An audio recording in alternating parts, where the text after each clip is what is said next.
Opportunity to build a business, to own a home, to build intergenerational wealth, a future with affordable health care, affordable child care, paid leave. And all of this is to say, building up the middle class will be a defining goal of my presidency.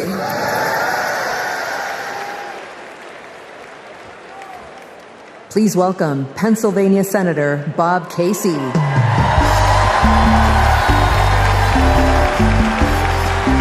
Pennsylvania.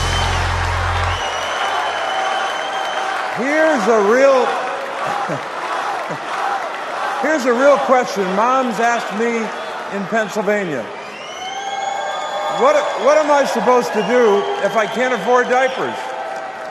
In just 6 months, a box of diapers went up $15.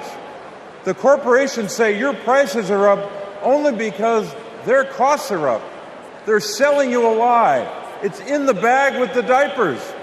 Prices are up because these corporations are scheming to drive them up. Most companies are good companies. It's the food conglomerates that sit behind the supermarkets, the faceless wholesalers.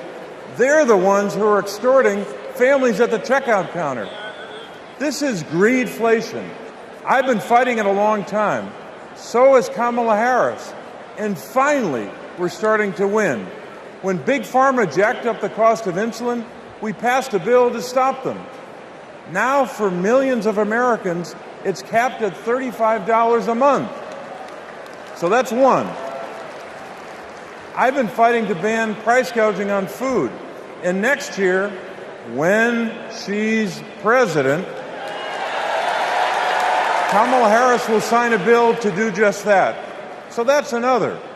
And when corporations take advantage of a crisis, like toilet paper during the pandemic, we'll hit them with harsher fines when Kamala Harris is president. Now, Americans don't expect stuff to be free, but we do expect it to be fair. The people I'm talking to, from Allentown to Erie, they don't tolerate being ripped off. Americans are hardworking, honest people. And that's what we've been fighting for. We're fighting for honesty. I'm fighting for it. Kamala Harris is fighting for it. Will you fight for it? All right, let's go out and win this thing. Thank you.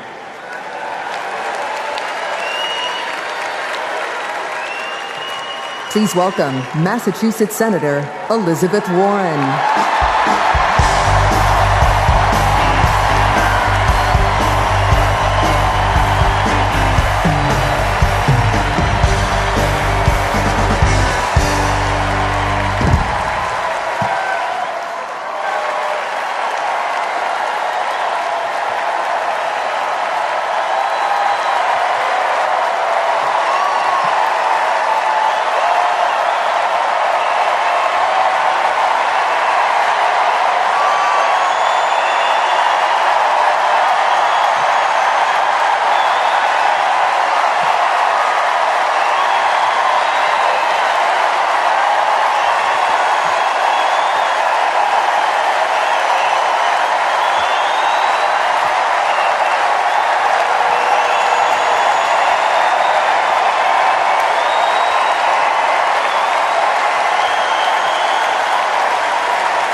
Best about Kamala Harris. Kamala Harris can't be bought and she can't be bossed around. Now, I first met Kamala in the aftermath of the 2008 financial crash. The banks had flat out broken laws, cheated people, and stolen homes. Millions of Americans had lost their jobs, their savings, their homes. Now, I was setting up the Consumer Financial Protection Bureau. Go CFPB! Kamala was protecting families as California's Attorney General. You bet. And Donald was scamming students at Trump University and trying to make money off people losing their homes. Kamala Harris stepped up. She enforced the law, she fought the giant banks, and she delivered billions of dollars of help for families.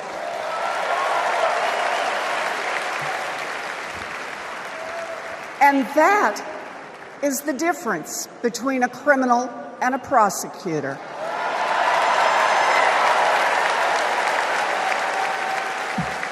You know what else I love about Kamala?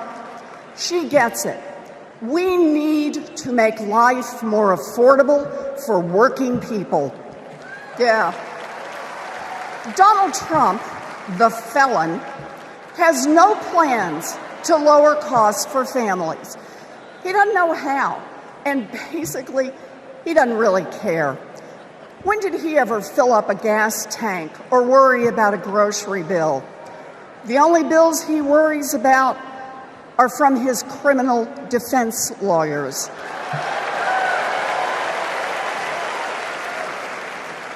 But Kamala, she cares deep down. And she will take on the giant corporations that are squeezing American families. In fact, it's something she's done before. During the California wildfires, she went after the price gougers. During the pandemic, we worked together in the Senate to stop price gouging. And as president, she will lower costs for your family.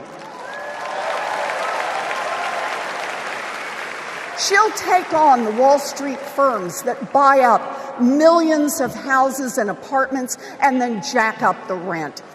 She'll take on drug companies that charge an arm and a leg for prescriptions. She'll take on corporate monopolies that rip off consumers and billionaires who don't pay taxes.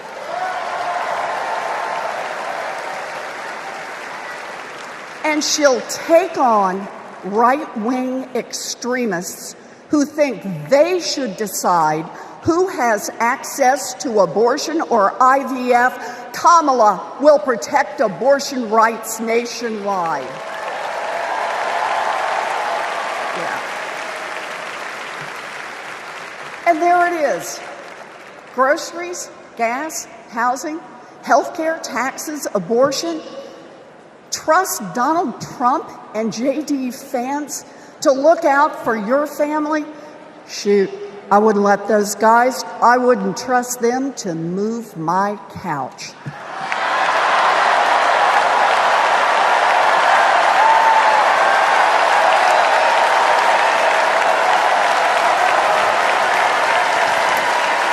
We need Kamala Harris. This election is about your family and your future. I've seen Kamala Harris fight. I've seen her win. And when it comes to our families and our futures, Kamala Harris is someone we can trust. So here it is, with joy in our hearts. Let's elect Kamala Harris the next President of the United States.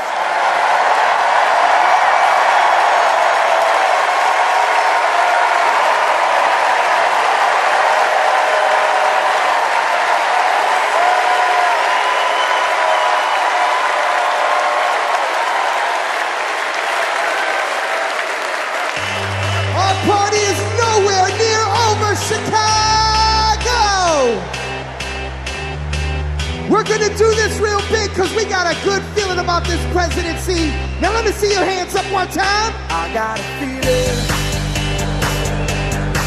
that tonight's gonna be a good night, that tonight's gonna be a good night, that tonight's gonna be a good night, baby. That tonight's gonna be a good night, that tonight's gonna be I want to see everybody losing their minds.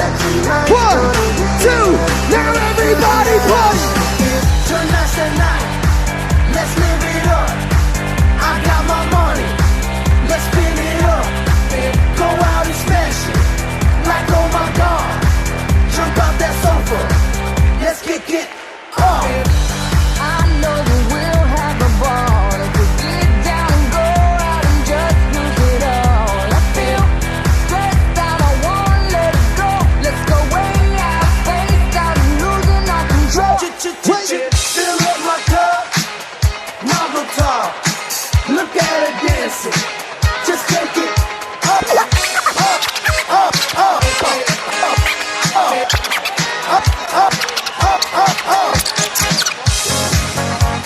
Let me hear you shut down. Come on. Because in this nation, we're all one big family. Let me see. Celebrate good times, come on. Celebrate. Celebrate good times, come on. Let's celebrate. There's a party going on right here, a celebration to last throughout the years. So bring your good times and your laughter too. We gon' celebrate your party with you. Come on now. Celebration. Let's all celebrate and have a good time. Celebration. We gon' celebrate and have a good time. It's time to come together. It's up to you.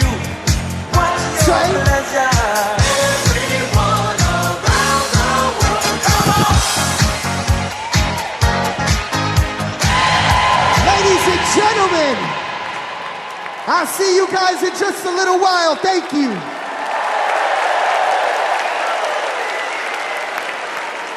Woo! We've got ourselves a party in here, Chicago. All right, Democrats, we know that a secure future depends on strong global leadership. As Vice President, Kamala Harris has been tested on the world stage. She's faced down threats, stood shoulder to shoulder with our allies, and engaged in the serious work of safeguarding America's security. Please welcome to the stage an Army Ranger, my colleague, Congressman Jason Crow.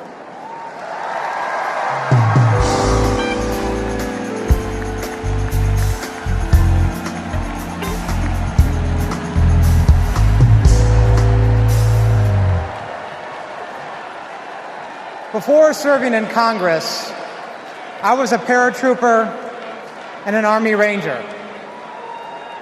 Over 100 combat missions in Iraq and Afghanistan taught me what really makes America strong and secure. You see, it's not tough talk, it's not chest thumping, because in war, talk is cheap. And trust me, I know a couch commando when I see one.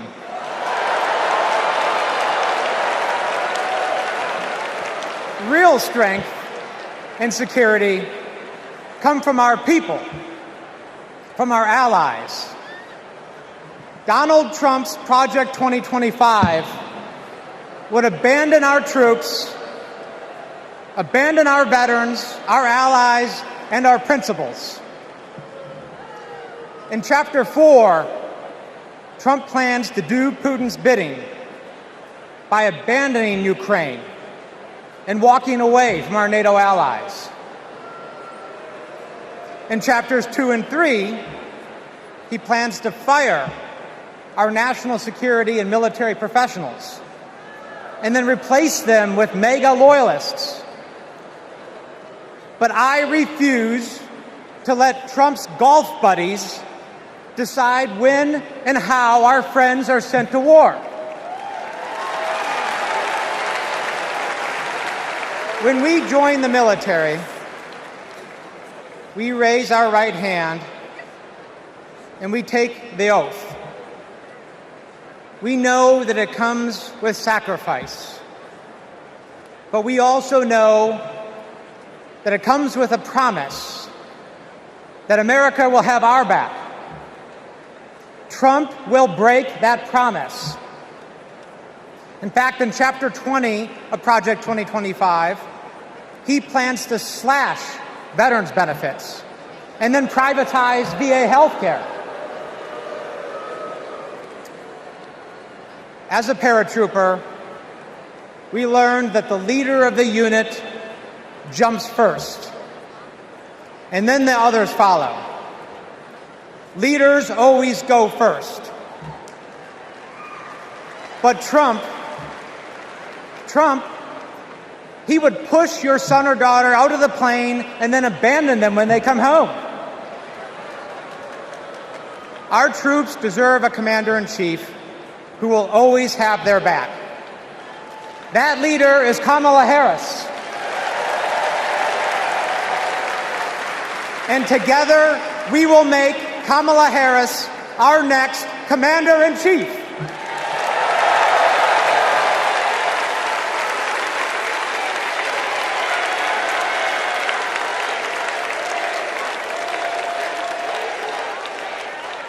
President Joe Biden and I, along with our entire country, are grateful, deeply grateful to each and every one of you for your service and for your excellence. The United States military, without any question, is the strongest and best fighting force the world has ever seen. And that is because of you. Each one of you.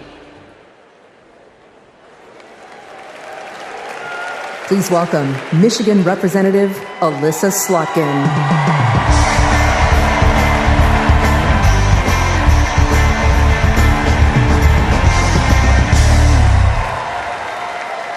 Good evening. I'm Alyssa Slotkin. I am honored to be your U.S. Senate nominee from the great state of Michigan. Go blue, go green, my peeps from Michigan. My life in service began in New York City on September 11th. As the smoke cleared, I knew my career would be spent protecting the country we all love. I was recruited by the CIA and served 3 tours in Iraq alongside our military. And I worked at the White House under presidents of both parties, and as an acting Assistant Secretary of Defense under President Obama.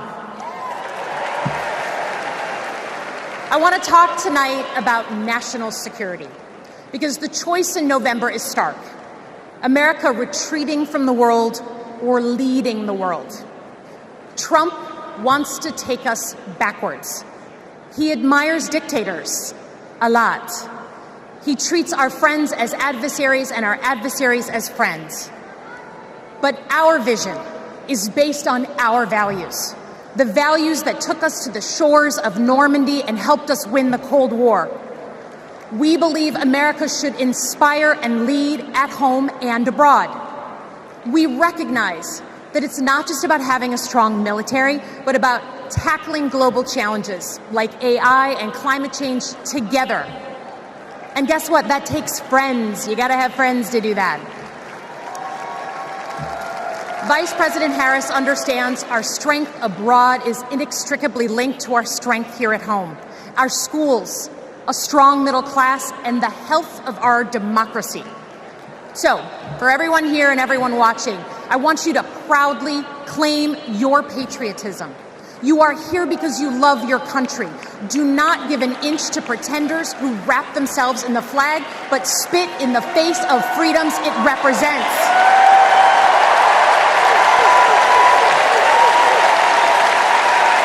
This November, let's elect a president who will lean forward to embrace the future. Because America doesn't follow. We do not retreat. We are the damn United States of America. We lead.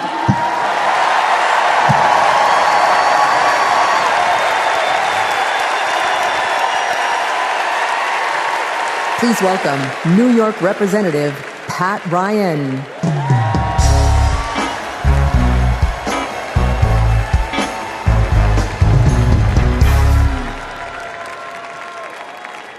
Among the Americans I proudly represent in Congress are the 4,400 cadets at West Point, my alma mater. Last year, I welcomed Vice President Harris when she delivered the commencement address. I watched as she shook the hand of every single cadet. That's the thing about West Point. The day you take the oath to defend our country, you get to look the person in the eye who may one day, God forbid, send you to war, and take their measure. And every time, Kamala Harris looked back with respect, with reverence. That day, I saw our next Commander-in-Chief. At West Point, you learn the honor code. A cadet will not lie, cheat, steal, or tolerate those who do. Well, there's a candidate who has violated every word in that code. A serial liar, cheater, thief, who looked soldiers in the eye, then turned around and called fallen heroes suckers and losers, who insulted Medal of Honor recipients just last week. I tell you what I think of Donald Trump. They told me I can't say that word on TV. I'm going to use an Army term, FUBAR. If you don't know FUBAR, Google it. These last few weeks have felt like a new day in America, when we are waking up, rising up as patriots to demand our next president be someone who not only treats our veterans with respect, but everyone with respect, with dignity, with decency, with the truth. Someone like Kamala Harris, our next Commander-in-Chief.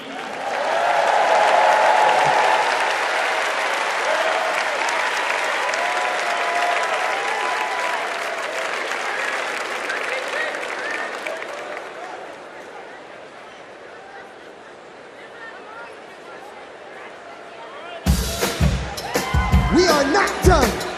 I'm trying to tell you guys that I want to see you up off your seats, dancing and moving around. Get excited with me and say, I say I'm too late. Got nothing in my brain. That's what people say. That's what people say. I go on too many dates, but I can't make them stay. At least that's what people say. That's what people say. But I keep cruising. Can't stop, won't stop moving. It's like I got this music in my mind saying it's gonna be alright. 'Cause the players gonna play, play, play, play, play. And the haters gonna hate, hate, hate, hate, hate, baby. I'm just gonna shake, shake, shake, shake, shake. Shake it off, shake it off. Breakers gonna break, break, break, break, break. And the fakers gonna fake, fake, fake, fake, fake, baby. I'm just gonna shake, shake, shake, shake, shake. Wait. Shake it off, shake it off. hold on. Come and move that in my direction.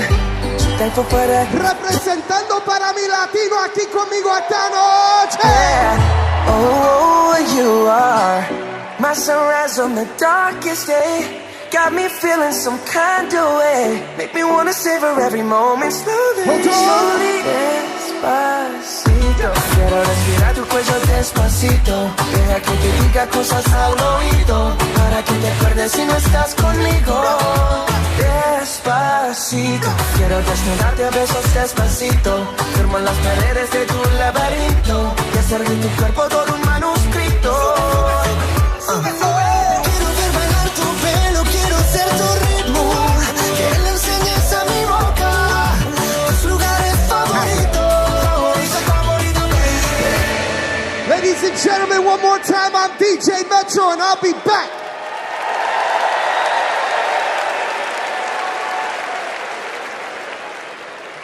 Please welcome the president of the National Action Network, Reverend Al Sharpton.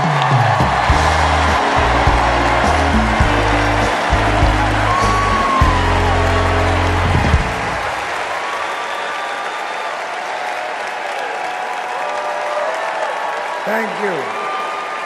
Thank you. Thank you. Good evening. I stand before you as the president of National Action Network. We do not endorse candidates, but we report where candidates stand on criminal justice, economic empowerment, health equity, and other issues. On one side of this race is Donald Trump, a fellow New Yorker I've known for 40 years. Only once in that time did he take a position on racial issues. He spent a small fortune on full-page ads calling for the execution of 5 innocent young teenagers. Well, I'm gonna bring them out in a minute, and you'll hear from them tonight. Because they were not executed, they're here to continue to fight.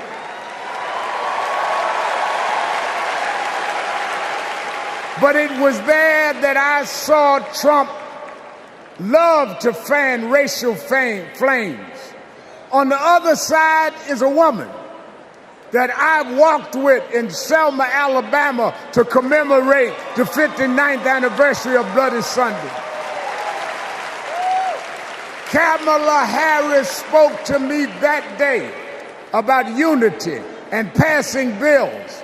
All I ever heard from Donald Trump was how he can get an advantage. I see one candidate who wants to protect the right to vote, while the other has tried to cook up 11,000 votes in Georgia. I see a candidate who, with Joe Biden, brought leaders to the White House to confront violent hatred, running against a man who said neo-Nazis in Charlottesville were fine people.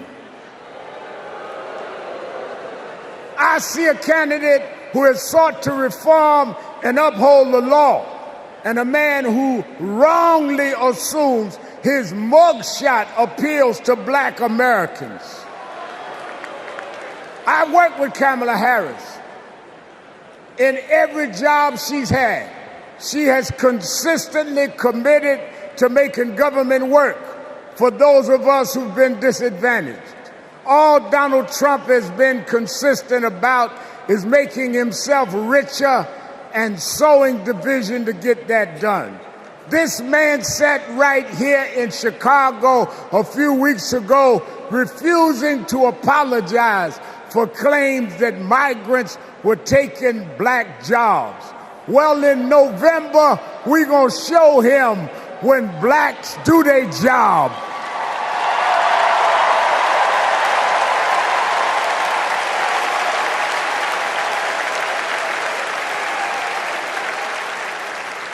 And we are going to join with whites and browns and Asians, and we're going to do a job on those that have done a job on us.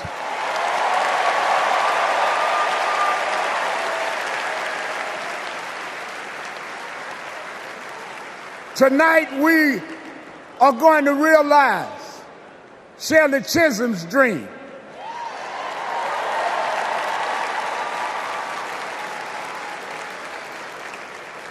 52 years ago, I was one of the youth directors in her campaign for president. And 52 years after she was told to sit down, I know she's watching us tonight as a black woman stands up to accept the nomination for President of the United States.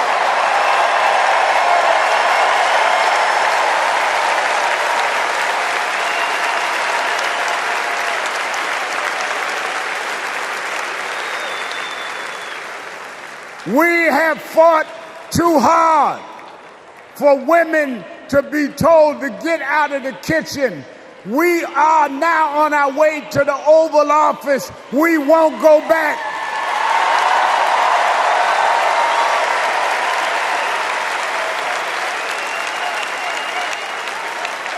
We fought hard.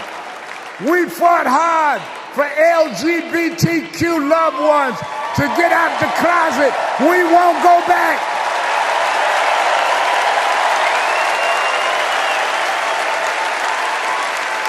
We fought hard for the right to choose, the right to education. We suffered and died and bled, went to jail to get the right to vote. We won't go back.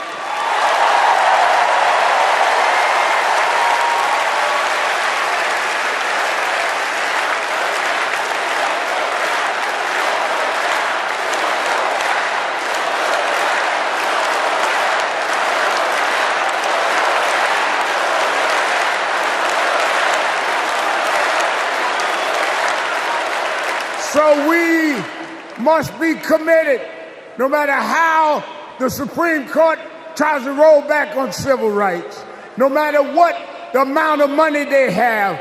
We are here because others fought and suffered for us, and we vowed tonight we won't go back.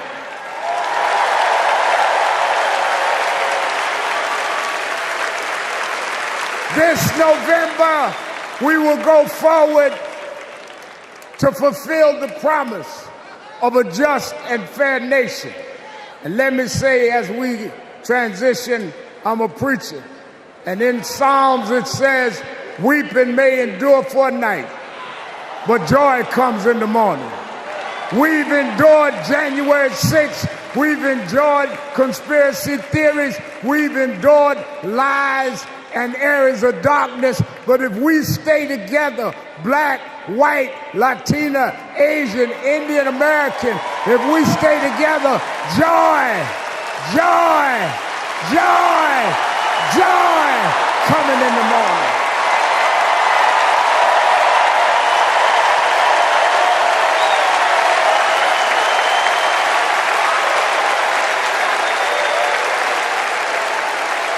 I want to now, since I was a teenager, I was mentored by Reverend Jesse Jackson.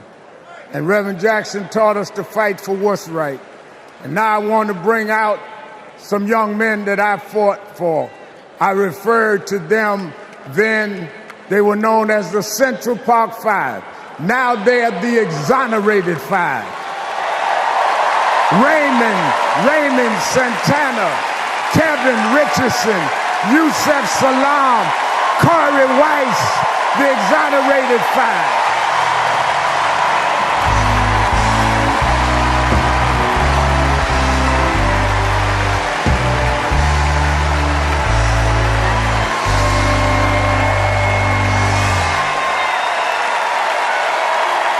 We won't go back.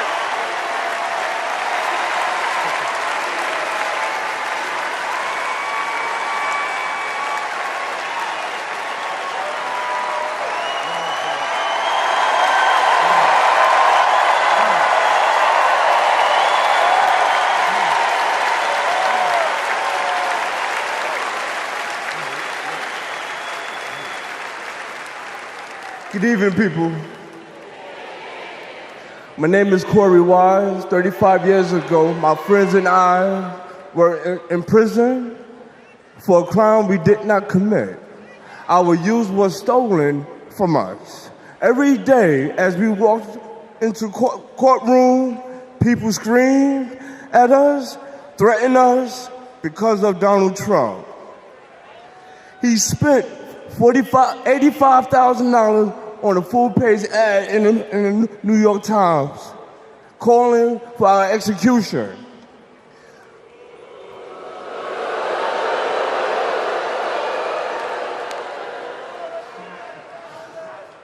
We were innocent kids, but we served a total of 41 years in prison. Reverend Al Sharpton stood with us.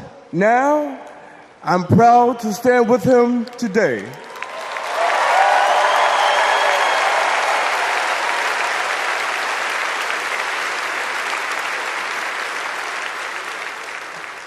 Vice President Kamala Harris has also worked to make things fairer.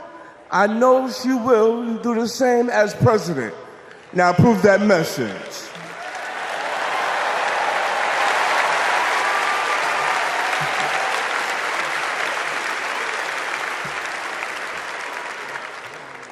I love these guys.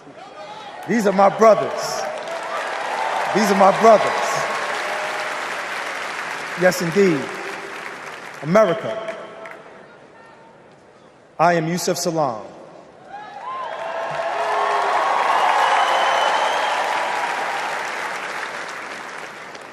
A New York City councilman representing my hometown of Harlem. That's right.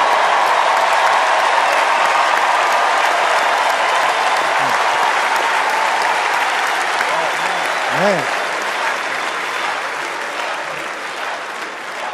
Representing my hometown of Harlem, USA. And listen, as my friend Corey Wise just said, 45 wanted us unalived. He wanted us dead. Today we are exonerated because the actual perpetrator confessed and DNA proved it. That guy says he still stands by the original guilty verdict. He dismisses the scientific evidence rather than admit he was wrong. He has never changed, and he never will.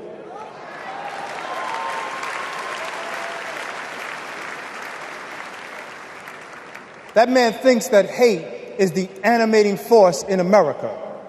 It is not. We have the constitutional right to vote. In fact, it is a human right.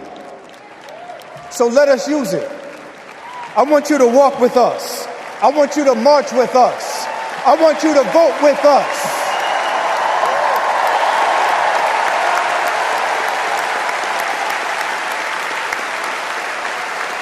And together, and let me tell you, this is going to be so beautiful. And together, on November 5th, we will usher in Kamala Harris and Tim Walz into the White House.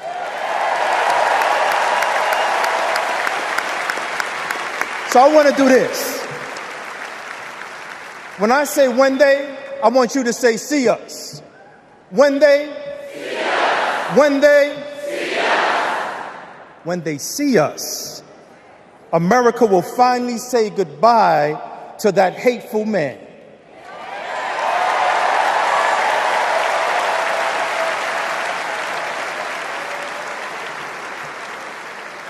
We will say what I have said after 7 long years of wrongful incarceration. Free at last. Free at last. Free at last. Thank God Almighty, we are free at last. God bless you, and God bless the United States of America.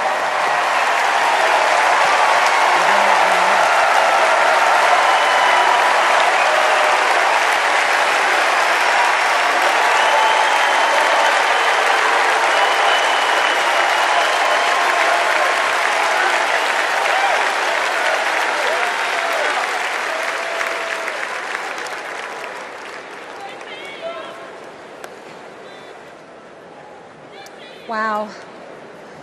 Our country is built on justice, and people's lives, as we just heard, can be harmed when we fail to do justice. But Kamala Harris fights to do justice. No one knows that better than the prosecutors who fought alongside her. These are their stories.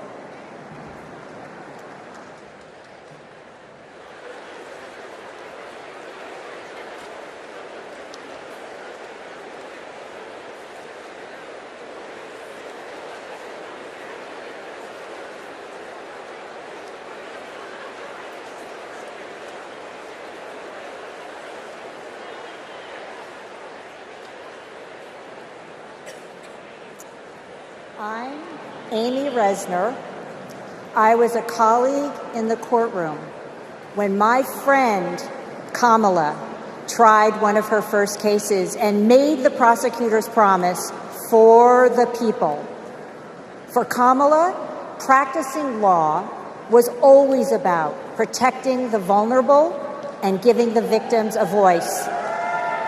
Women who were sexually assaulted, children who were mistreated and sexually abused. She helped them navigate their nightmares and demand justice for their injuries. And she did it all with grit and grace, intelligence and heart. She was a remarkable prosecutor, and she will be a remarkable president.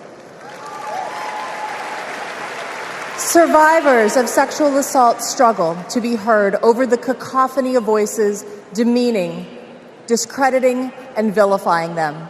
When powerful offenders are allowed to manipulate public opinion by attacking their victims' credibility, all victims suffer.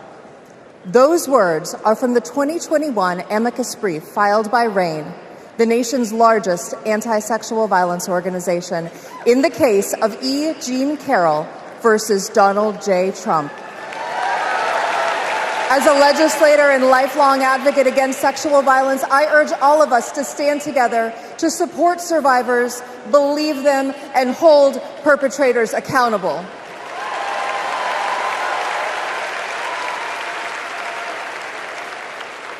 I'm Lisa Madigan, former Attorney General of Illinois. I worked with Kamala Harris during the Great Recession to protect homeowners from foreclosure. As Attorney General of California, Kamala met thousands of people on the verge of losing their homes and their faith in the American dream. She demanded big banks provide mortgage relief to allow families to stay in their homes.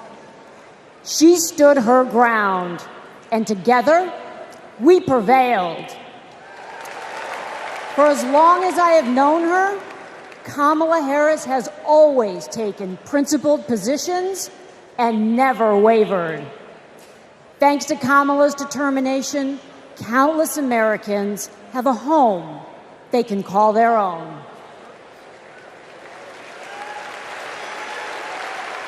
And I'm Mark Morial, civil rights leader and former mayor of New Orleans. In the 1970s, Donald Trump was sued for refusing to rent his apartments to African Americans. His employees were told, put those applications in a drawer and leave them there. It was straight up housing discrimination. It was racism, and civil rights advocacy put an end to it. Kamala Harris has a plan to build more housing, keep rent prices fair, and help more people own homes. Donald Trump, you denied black people the American dream, and Kamala Harris is creating a future where every family, yes, every family has a place to call home. I'm Nathan Horns. In 2010, I went to college in California to pursue my dreams, but ended up with a nightmare. Corinthian Colleges was a predatory for-profit chain. They defrauded more than 500,000 students and burdened us with loans we could never repay. Then Kamala Harris stepped in. As Attorney General of California, she stuck up for students. She prosecuted Corinthian, and as Vice President, she stuck with us.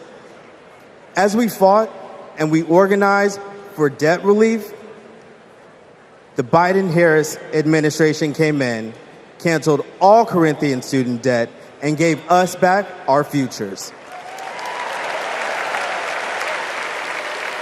My name is Tristan Snell, and I prosecuted Trump University.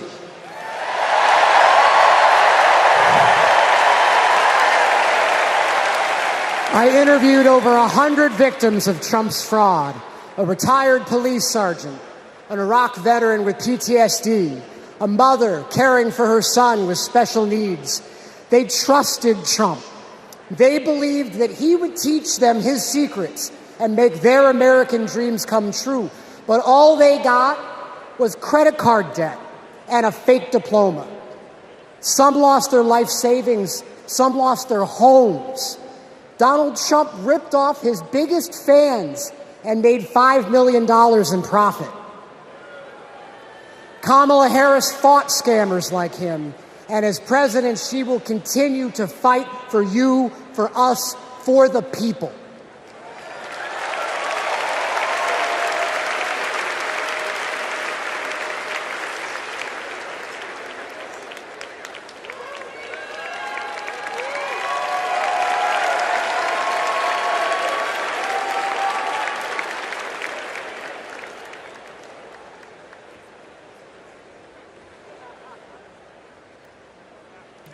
Please welcome Massachusetts Governor Maura Healey.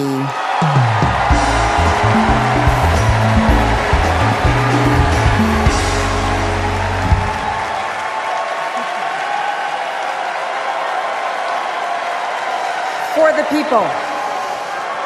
Those three words define the role of a prosecutor. To serve not only our clients in the courtroom, but our community and our country.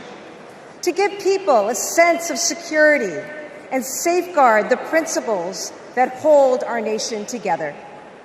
To stand up to abusers and bullies, and stand up for the voiceless and the vulnerable.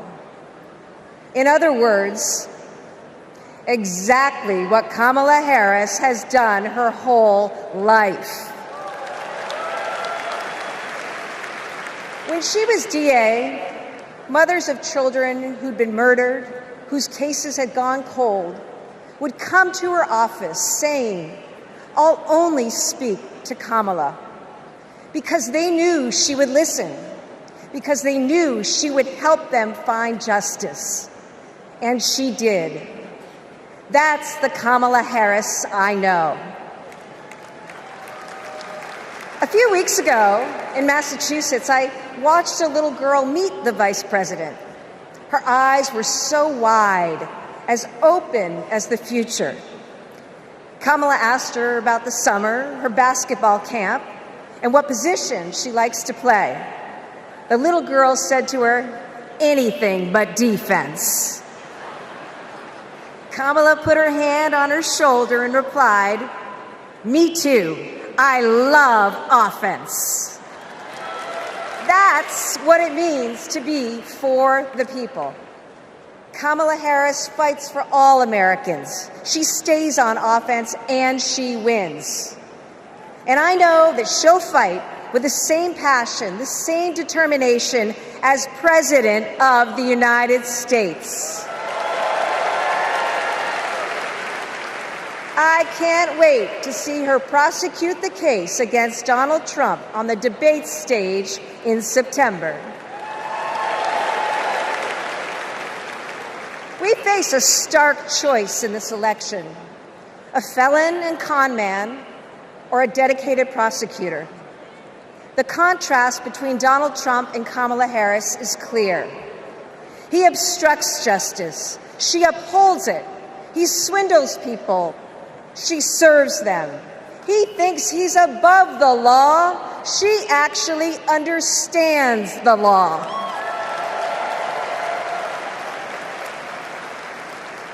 That's what this election comes down to. One candidate who's out for himself, or Kamala Harris for the people. It's a battle for the future of our nation.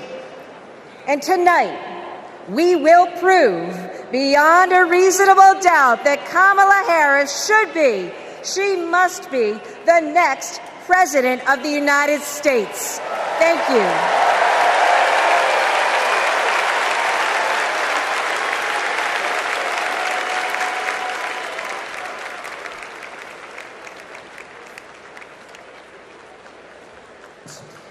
Please welcome survivor and advocate Courtney Baldwin.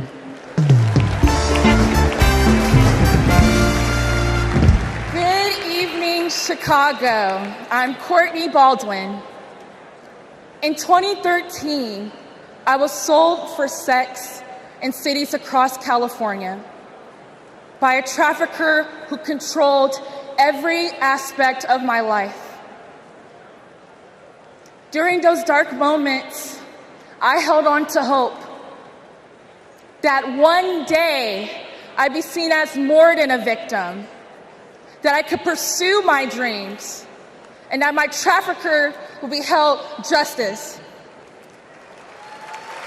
I didn't know it yet, but waiting for me on the other side were people who were fighting for survivors. One of them was Kamala Harris.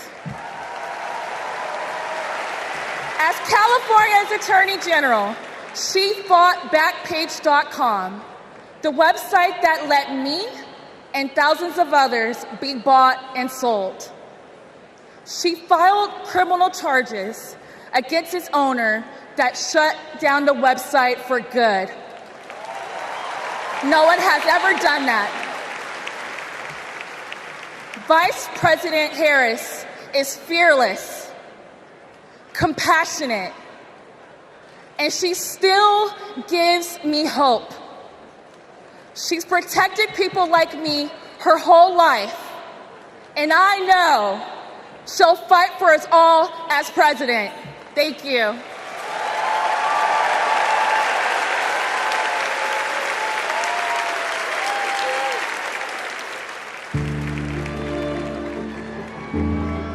We have to wake up at 2 a.m. in the morning. It's the only way to beat the Phoenix heat. It's just like opening an oven. I work on the light rail. It's a good way to tackle the climate crisis, but the clock is ticking. Climate change is one of the greatest con jobs ever. All of this with the global warming and that, a lot of it's a hoax. It's a hoax. Hurricane Beryl is the earliest Category 5 on record. Climate change isn't a hoax, and it's not happening in the future. It's happening right here, right now. Here in Phoenix, the most consecutive 110-plus degree days in a row. Trump is pouring gasoline on the fire. He proceeded to solicit $1 billion from the fossil fuel companies because, if elected, he would roll back environmental rules and repeal regulations. Trump's Project 2025 agenda gives tax breaks to big oil and completely tramples the middle class. Trump would gut clean energy jobs like mine. This work gives us security and economic freedom. Trump would rip that away. Kamala Harris sees the future differently. She's a clean energy champion. She took on big oil that gouged Americans. Harris was the deciding vote that passed Democrats' epic clean energy investments. Kamala will fight for climate and clean energy policies that protect our health and hold big polluters accountable. The clock is not just ticking, it is banging. And that is why President Biden and I made the largest climate investment in America's history. We are not going back. I was raised to care for my community. That means jobs for my guys and a clean energy future.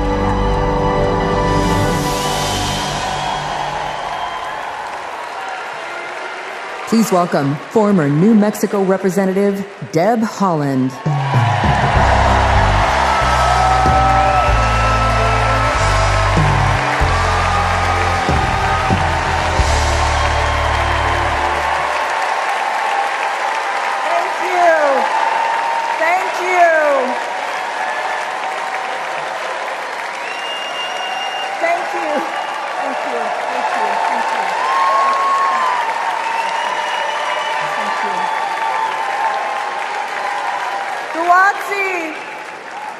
Guwatsi Halpa, Duhinamet Etzakiwitsa Shuimi Hanu. In my Karis language, greetings, friends and family. My name is Kresh Turquoise, and I'm from the Turquoise clan. 35 generations ago, my ancestors built lives in the high desert of New Mexico. I am on this stage tonight because of them.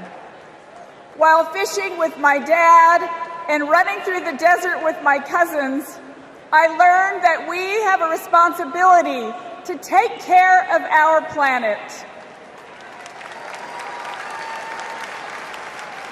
Donald Trump never learned that lesson. He called the climate crisis a hoax. He made it easier for big companies to poison our air and water.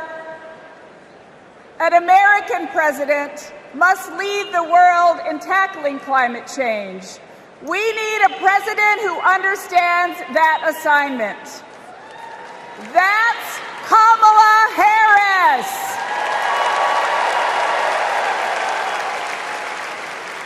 I know her record.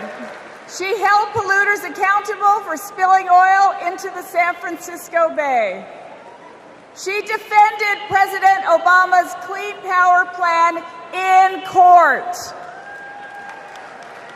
And as Vice President, she cast the tie-breaking vote for the most ambitious climate action plan in our nation's history.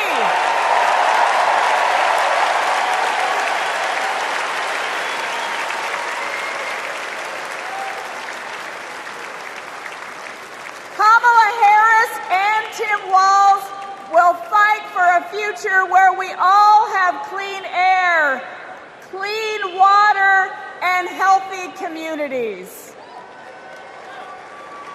Let me go back to the lesson I learned in the desert Southwest. We all have a role in protecting our Earth for future generations.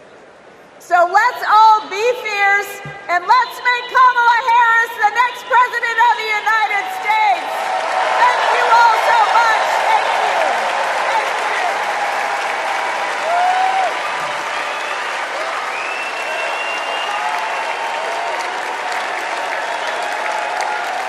you. It's an election year, and both parties are battling to prove that they stand with workers. But sometimes, workers don't get the invite. Do you know where the auto workers are? I haven't seen anybody from the UAW. Nobody from the UAW? After we struggled to find any auto workers at Trump's Rally for Auto Workers, we hit the road to find out what Democrats have been up to. The Inflation Reduction Act is helping to fuel a boom in clean energy, creating 9 million new clean energy jobs over the next 10 years, once-in-a-generation investment. I thought that American manufacturing was supposed to be dead. Here I am looking at one of the biggest auto mega plants being built. We talked to workers in rural Tennessee who joined a union for the first time to build one of the largest battery plants in the country. We have 20-year-old people thinking about their future. We never did that. I got things now that I never thought I could have. Generational wealth, I'm working on that. Medical, dental, vision, pension, something to fall back on when it's all over with. We went to Vegas, where union workers are building America's first high-speed rail. To Lordstown, Ohio, where auto workers who lost their jobs under Trump returned to work at a new battery plant. This could be the future. This could bring industry back to Lordstown. We saw it in its heyday, and here we are. We have the opportunity to make the battery. And Milwaukee, where workers are replacing every lead pipe in the city. It helps with the struggle. You don't have to struggle with 2 or 3 jobs. You know, you can maintain with 1 job. This is my own neighborhood. This is your old neighborhood? Yes. Makes me feel good because I'm giving back something. It's easy for stories like these to get drowned out by fake worker rallies at non-union plants. Does anybody know that there's a Donald Trump event just an hour away from here? Yes? No? No. Was anybody invited to it?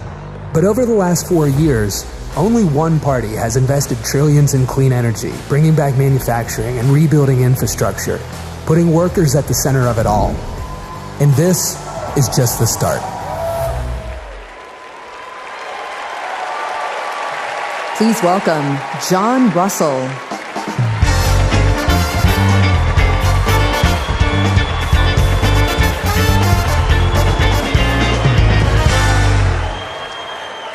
Hello, America. Thank you to the workers that make this convention happen. Let's never forget how essential all of our labor is. I come from Appalachia. We kept the lights on in this country for generations. But the wealth made by our broken backs and our black lungs never did trickle down. And Washington listened to rich men demanding that we stick with dirty energy at any cost. Across the country, working class people are looking for a political home after years of both parties putting profit above people.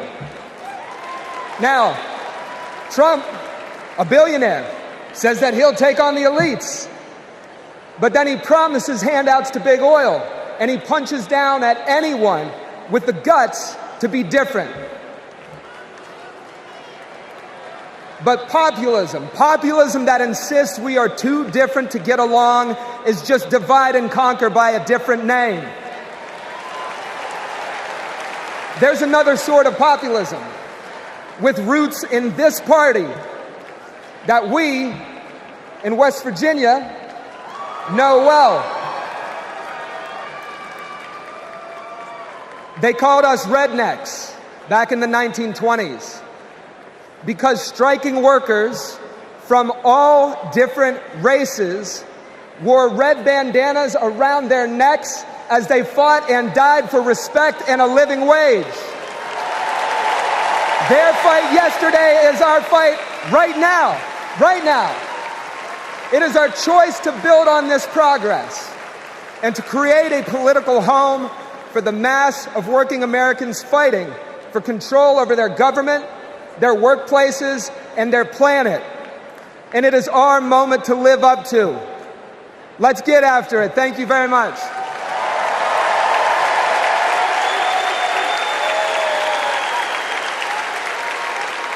Don't know why, but I feel like freedom.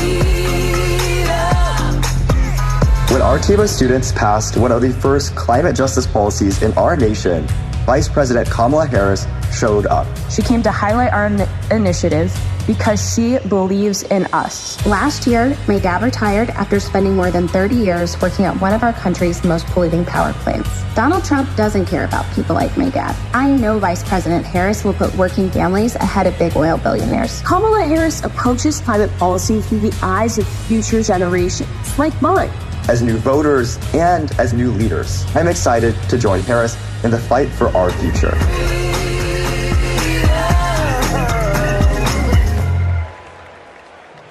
Please welcome Florida Representative Maxwell Frost.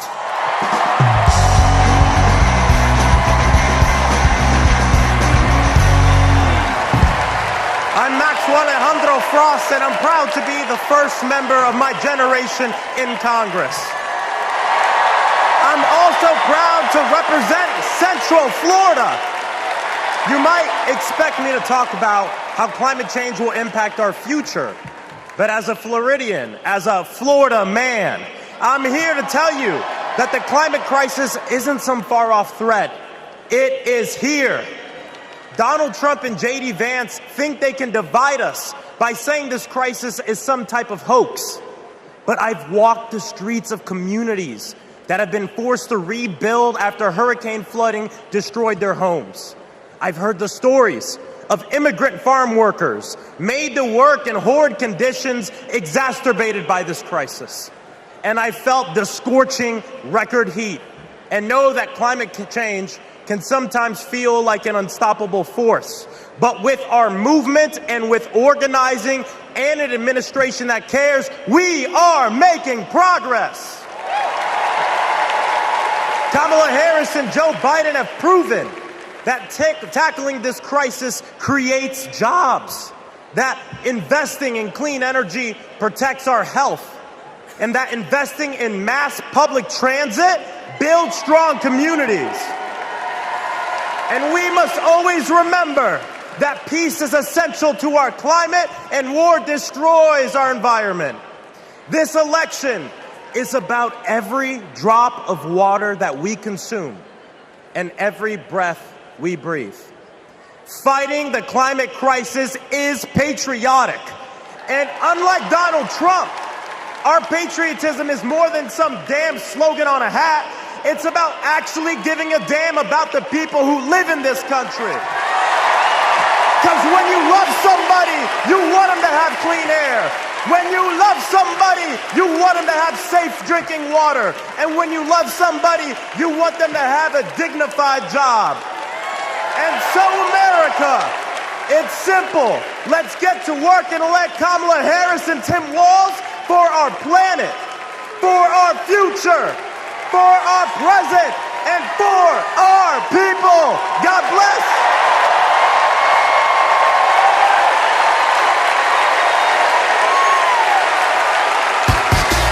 Ladies and gentlemen, if y'all are ready to send Madam Vice President and keep her in the White House, let me hear you make some noise!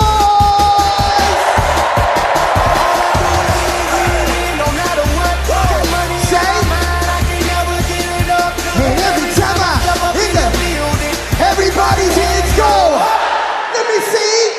And they stay there, and they stay there, and they stay there, and they stay there, and they stay there, and they stay there, and they stay there, and they. I want to hear you nice and loud, Chicago. Are there any union workers here today? Make some noise.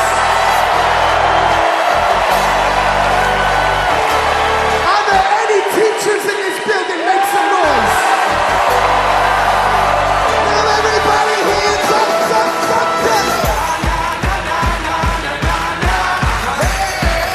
Whoa. Thank you, ladies and gentlemen. I'm DJ Metro. We'll be back for more.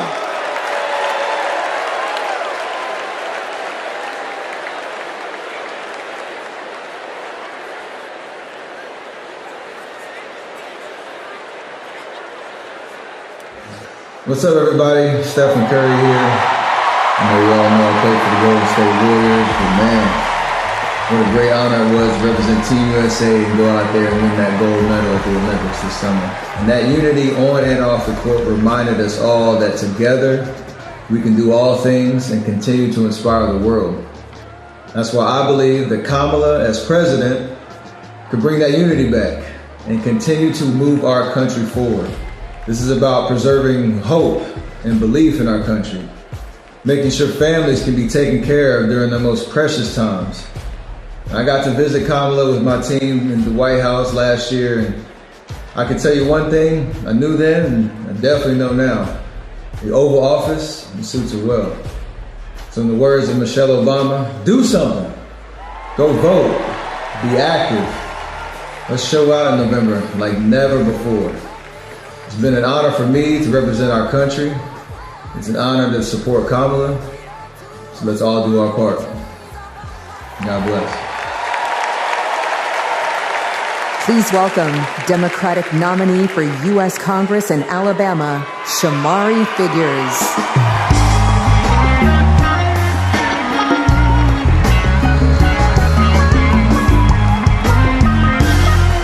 Good evening, America. And hello, sweet home Alabama. I am running for Alabama's 2nd Congressional District. This is the district that gave America the Tuskegee Airmen, Rosa Parks, Fred Gray, and it is the birthplace of the civil rights movement in Montgomery, Alabama.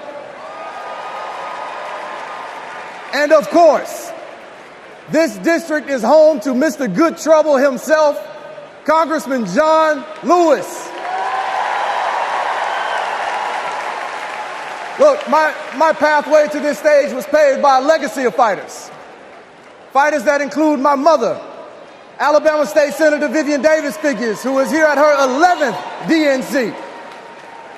And it also includes my father, my late father, Michael Figures, who was also a state senator and civil rights lawyer who sued the Klan into bankruptcy. Listen, all of America, all of us owe a debt to courageous freedom fighters, both known and unknown, a debt that can never be repaid. But what we can do is ensure that the work of those fighters who came before us continues, and that our sacred right to vote is always protected. Kamala Harris gets this. She's working to protect our freedoms every single day.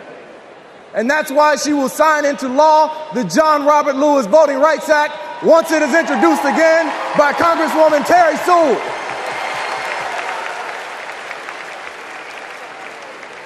Listen, America, a California poet named Kendrick Lamar recently reminded us that sometimes we gotta pop out and show up. Well, America, it's time we pop out and vote. It's time we pop out from California to Alabama and all across America, and we show them that we are not going back. We are going forward, and we are going forward with Kamala Harris as the next president of the United States of America. Thank you. God bless you. Roll Tide. Let's go win this thing.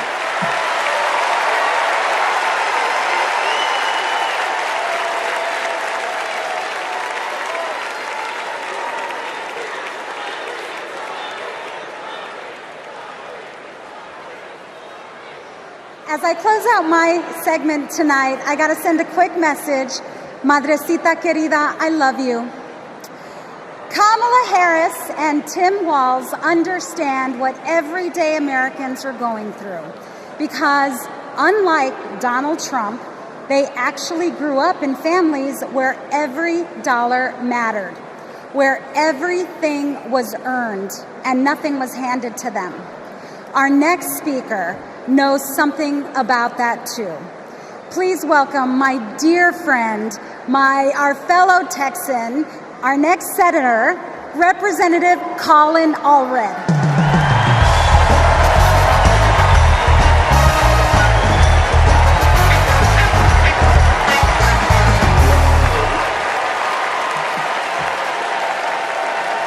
All right.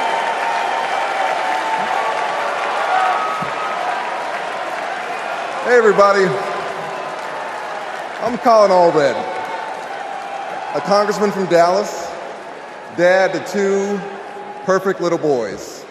And this November, I'm gonna beat Ted Cruz.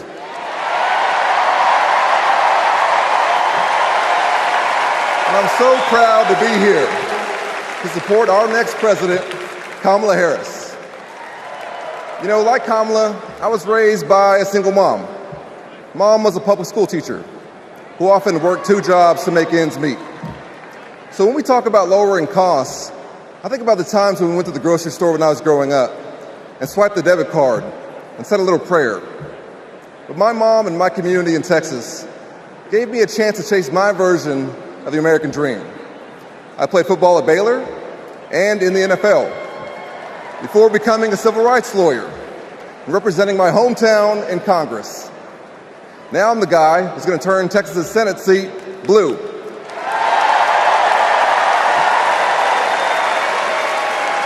You know, in the NFL, we had a term for guys like Donald Trump and my opponent Ted Cruz. Me guys. You know the type. Talk a big game, only care about themselves, but you don't want to be stuck with them at a barbecue. The truth is, America has never been about me. As President Obama said, the single most powerful word in our democracy is the word we. We the people. We shall overcome. Yes, we can. And we've got a message for the me guys. We is more powerful than me. We will protect and restore reproductive freedom.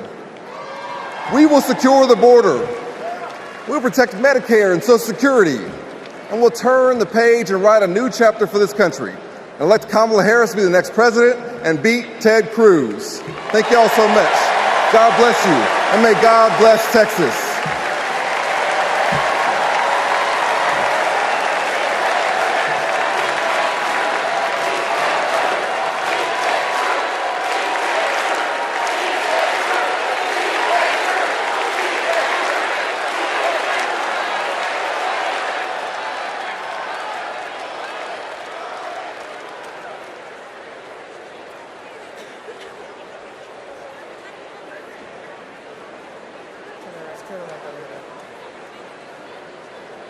I'm Anya Cook.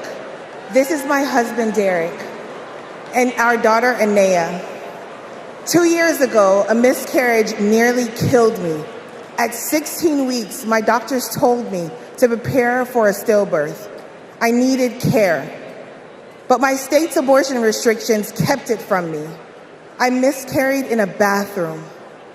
I'll never forget my husband's face as he tried to stop the bleeding, trying to do what doctors should have been doing. When I reached the hospital, I'd lost nearly half the blood in my body.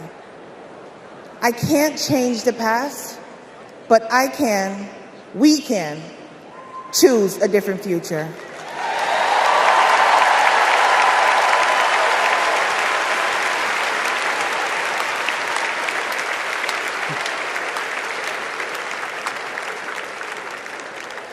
I'm Craig Sicknick, and this is my mother, Gladys.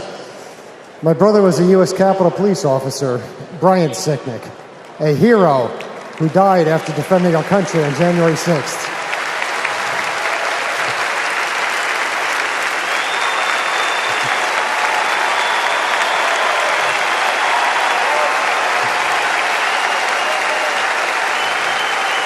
My family knows how dangerous Trump is. He incited the crowd while my brother and his fellow officers were putting their lives at risk. We need a real leader, not an autocrat who is stuck in the past. Brian, we miss you every day.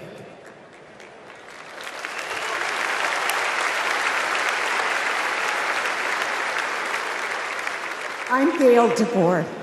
I've had type 1 diabetes since I was 11. Stressing about insulin cost has been a constant in my life. President Biden and Vice President Harris have moved mountains to help. Medicare can finally negotiate prescription drug prices.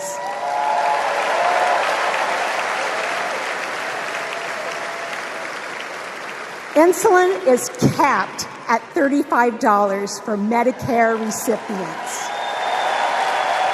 And when elected, Kamala Harris plans to extend that cap to the rest of us. That's the future I want. That's the future I am voting for.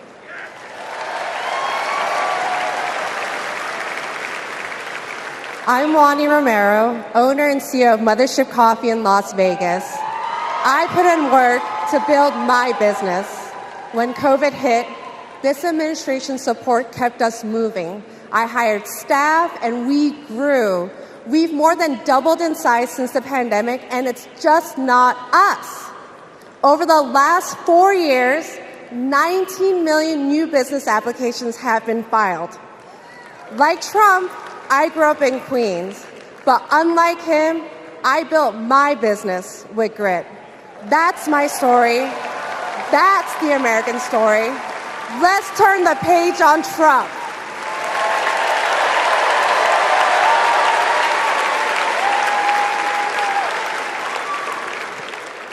I'm Eric Fitz, and these are my sons, Christian and Carter.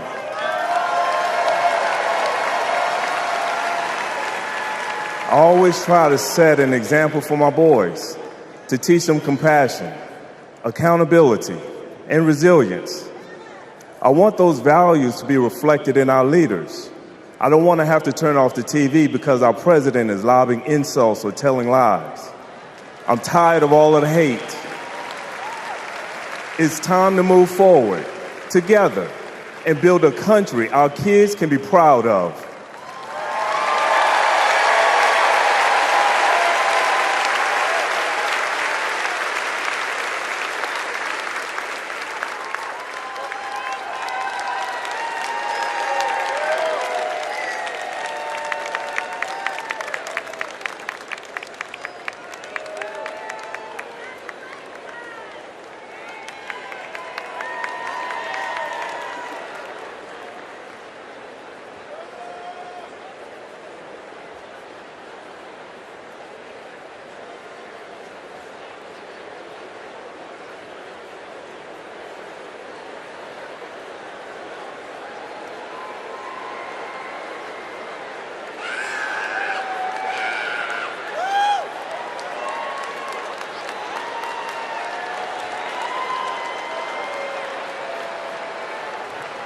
Please welcome the Bulls' official drumline, Chicago's own Pack Drumline.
Party's not over, Chicago!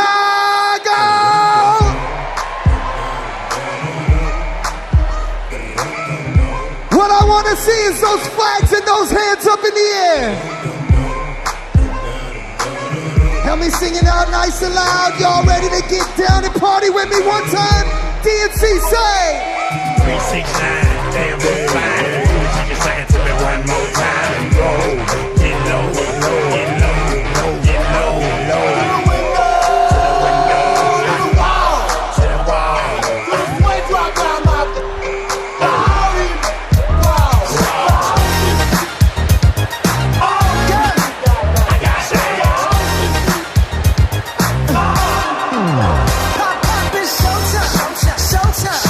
Guess who's back again? Say,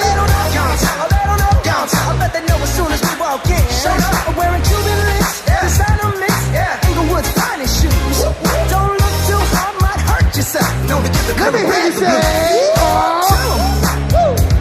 I'm a dangerous man with some money in my pocket. Keep up. So many pretty girls around me and they're waking up the rocket. Keep up. Why you mad? Fix your face. Ain't my fault they all be jacking. Keep up. Players only. Come on, Joe. Moon. Girls, what y'all trying to do? 24 karat magic in the air. Head to toe so bad. Look out. This ain't Texas. No hold'em. So lay your cards down. Say. Lock your Lexus. Throw your keys up. Stick around, round. Nice and loud. And I'll be damned if I can't slow dance with you. Come pour some sugar on me, honey, too. It's a real live boogie and a real live hold down. Don't be a come take it to the floor now. Woo! There's a tornado in my city. It's the basement. That ain't pretty. Rugged whiskey. We surviving. A break up kisses, sweet redemption, passing time, yeah. Ooh, one step to the right. We headed to the dive bar we always thought was nice. Ooh, run me to the left. Texas, ain't no hold'em. So lay your cards down. So pop your Lexus, throw your keys up, stick around, round. One more time, nice and loud. And I'll be damned if I can't slow dance with you. Come pour some sugar on me, honey, too. It's a real live boogie and a real live hold down. Don't be a come take it to the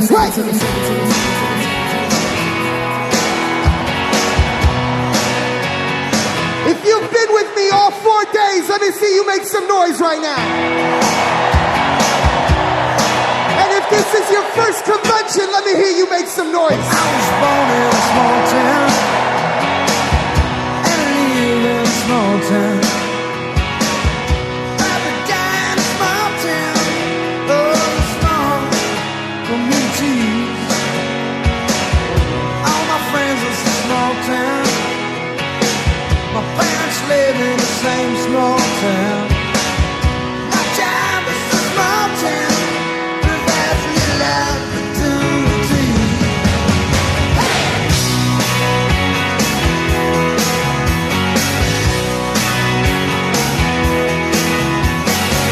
Educated in a small town. Taught to fear Jesus in a small town. Used to daydream in that small town. Another boring romantic, that's me. But I've seen it all in a small town. Had myself a ball in a small town. Met an LA dollar brought to this small town. That small town, just like me. Hold on and say. No, I cannot forget from where it is that I come from. I cannot forget the people who love me. Yeah, I can be myself here in this small town. And people let me be just what I want to be.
Somewhere on good hearts turn to stone. The road of good intentions is gone dry as a bone. We take care of their own. And we say, we take care of their own. One more, wait.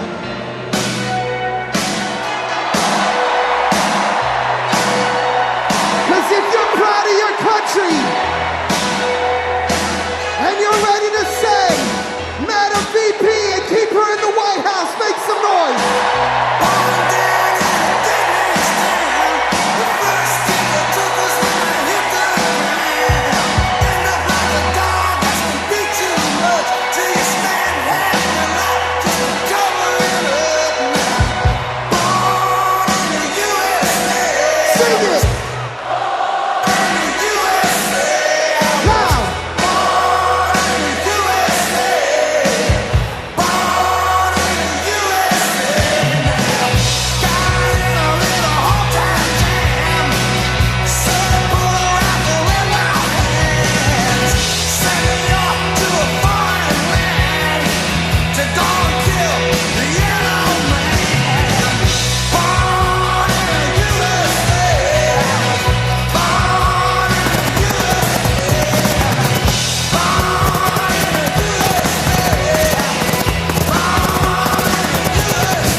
With me. My name is DJ Metro from Chicago. Thank you for having me.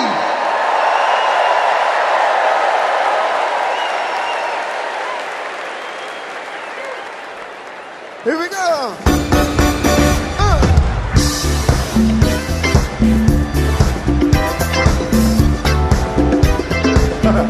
Knock me out.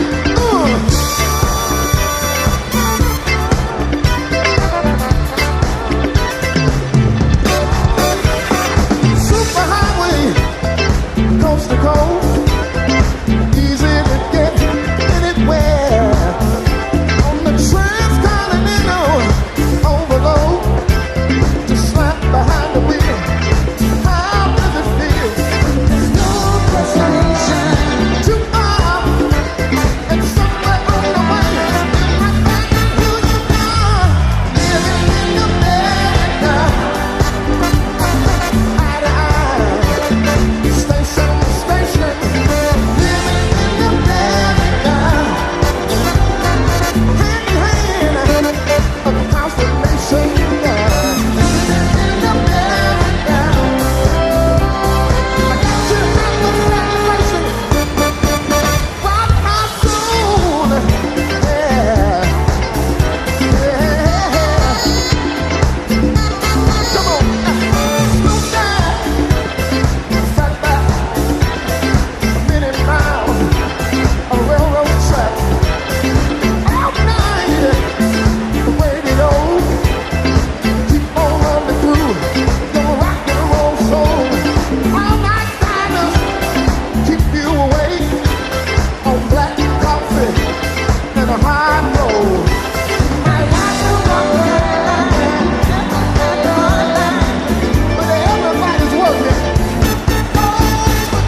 Please stand if you are able and welcome winners of 13 Grammy Awards and the biggest selling U.S. female group of all time, the Chicks.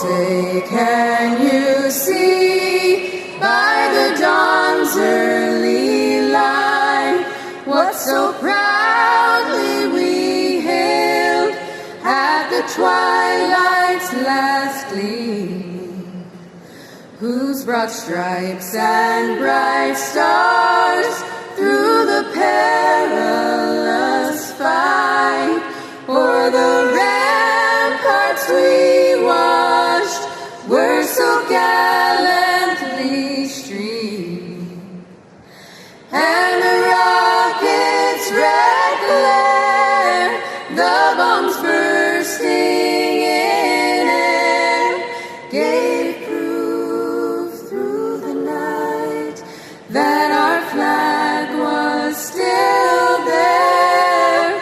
Oh, say does that star-spangled banner yet wave?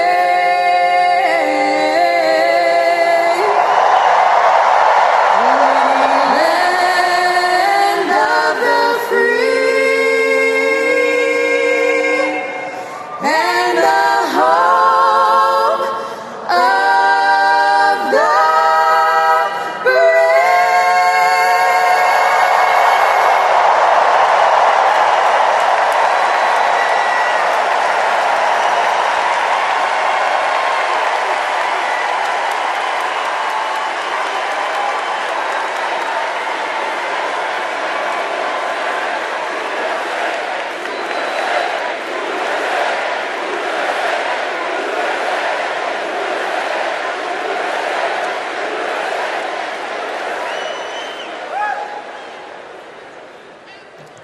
Please welcome Kerry Washington. Welcome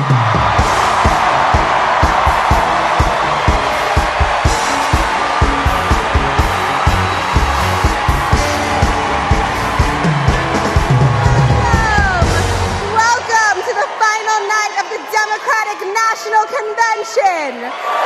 The last 3 nights have been extraordinary, and tonight we hear from our next president, Kamala Harris. Now, as I stand here, I know that there are folks on social media already saying, go back to your TV show, shut up and act. But I am not here tonight as an actor. I am here as a mother, as a daughter, as a proud union member.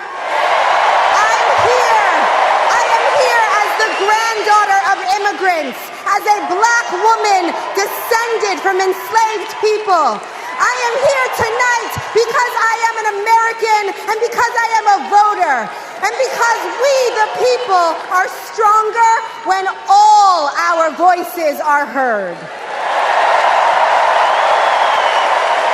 Look, I know that I am the one standing on this stage, but I am not the lead character in this story. You are. All of you.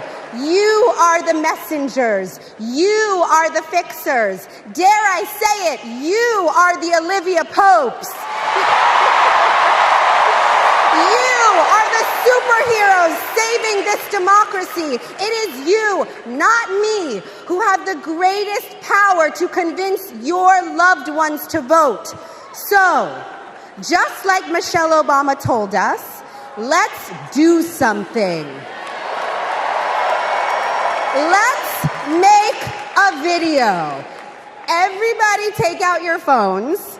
Everybody take out your phones. We're going to make a moment. Can somebody bring me my phone? I want to capture this historic moment and share it with the people that we love.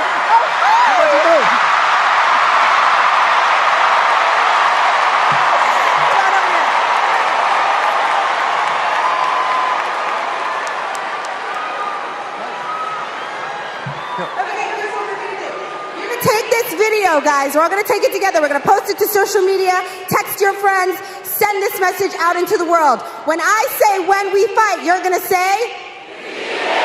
Are you ready? Okay, let's record. We're recording. You ready, Tony? Yep, I'm ready. Okay, ready? When we fight, when we fight,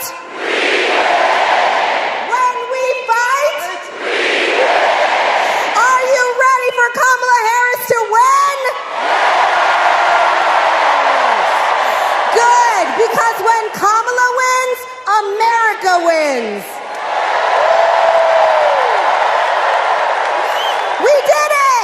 We did it, Joe. Thank you, Tony. I don't get to stay? No, you gotta go. Bye, everybody. Tony Goldwyn, ladies and gentlemen. Okay, so listen. It's come to my attention that there are some folks who struggle or pretend to struggle with the proper pronunciation of our future president's name. So, hear me out. Confusion is understandable. Disrespect is not. So tonight, we are going to help everyone get it right. Here to help me are some very special guests.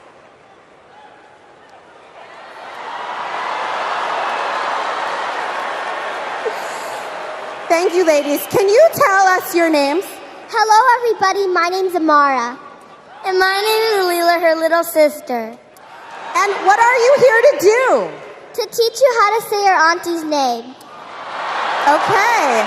So, how do you pronounce it? First, you say comma like a comma in a sentence. Then you say la like la la la la la. Put it together, and it's 1, 2, 3. Kamala. All right, so let's practice. Everybody over here say comma. Everybody over here say la. Together.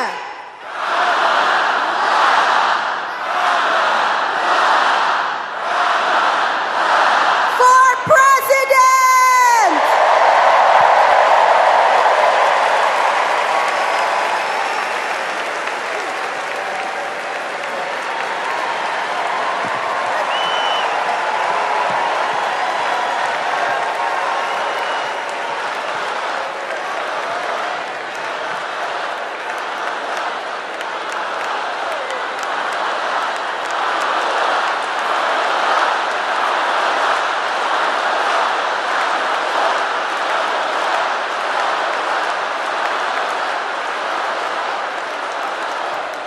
Please welcome Mina Harris, Ella Emhoff, and Helen Hudlin.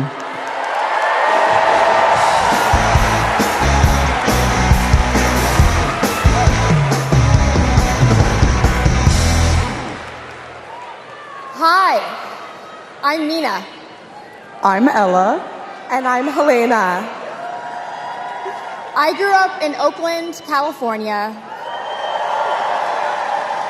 in a house full of extraordinary women. My mom, my grandma, and my auntie, who showed me the meaning of service, helping her sister, a 17-year-old single mom, fighting for justice for the American people, and still cooking Sunday family dinner. She guided me, now she's guiding my own children, and I know she'll guide our country forward. Kamala came into my life when I was 14. Famously a very easy time for a teenager. Like a lot of young people, I didn't always understand what I was feeling. But no matter what, Kamala was there for me. She was patient, caring, and always took me seriously. She's never stopped listening to me, and she's not going to stop listening to all of us.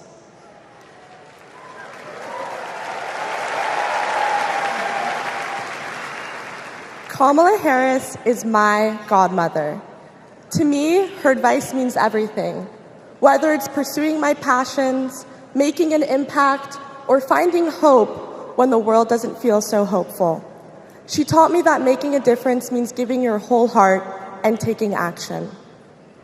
She's fighting for economic opportunity, LGBTQ plus equality, and reproductive freedom, because we are not going back. She's fighting for social justice, health justice, environmental justice, and she isn't alone. We're all in this fight together. So let's keep up the fight, let's keep up the joy. And let's elect this extraordinary woman as our next president.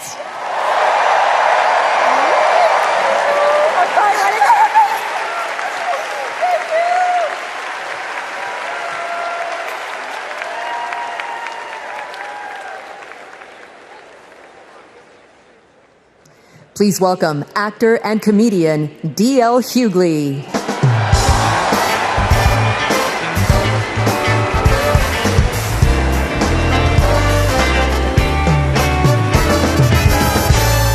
Hey now, hey Chicago, how y'all doing? What's happening, California? Now, wait, where those AKAs at? Where they at? You know what? In 3 months, ain't gonna be no living with y'all. I can tell you this, I don't blame Donald Trump for not wanting to debate Kamala. I've been married to a black woman for 40 years and I ain't won one debate. I'm owing $93,000. Now, of course, Trump is saying that Kamala isn't black. I guarantee you this, Kamala's been black a lot longer than Trump's been a Republican.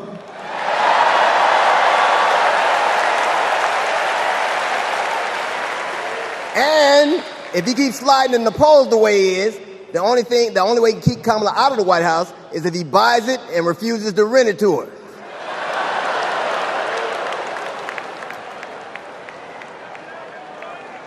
Of course, Kamala's getting broad support. They got black men for Kamala, white men for Kamala, Latinos and Asians for Kamala. They even have Republicans for Kamala. Republicans for Kamala. I guess Donald Trump will finally know what it's like when you get left for a younger woman.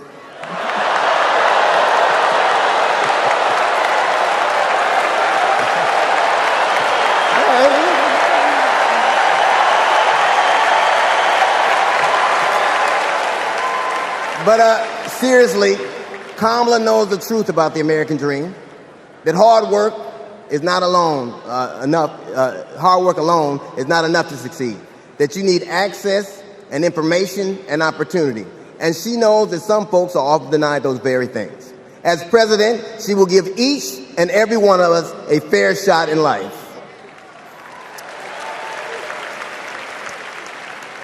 But I have to admit, I didn't always believe that.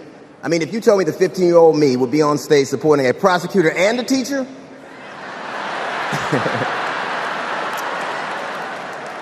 there is no way that I would have believed you.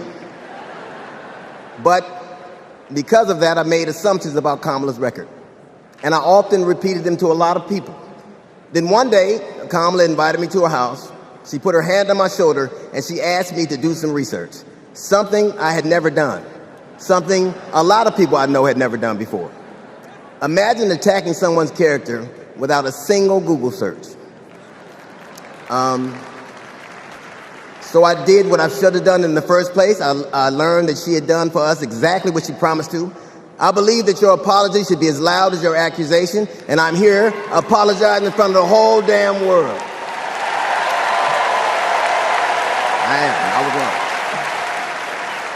I was wrong, and I'm so very glad I was wrong because, Kamala, you give me hope for the future, a future where my grandchildren, Nola and Stevie, had the freedom to control their own bodies, where they have the opportunity to go as far as their wits and their talents would take them.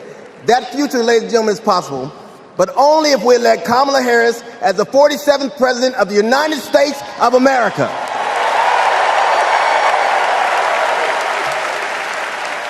I will say this to you. The best piece of advice I've ever gotten in my entire life is you don't have to know what you will do, just know what you won't. And we won't go back.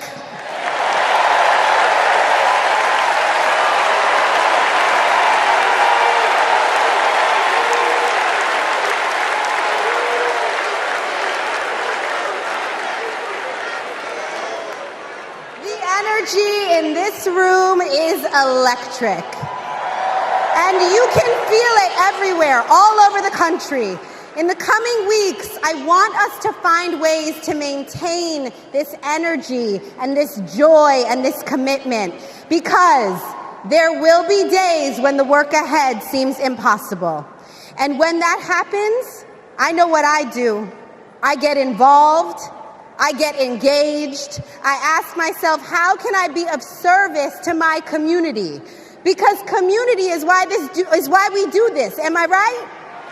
Yes, we do this for our children, for our parents, for our teachers and care workers who treat our loved ones like their own. We do this for working families who make this country thrive. We do this for the planet and for each other. We do this for justice and for peace and for democracy.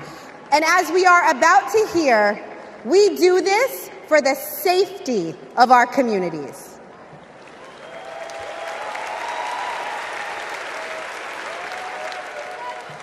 Please welcome Genesee County, Michigan Sheriff Chris Swanson.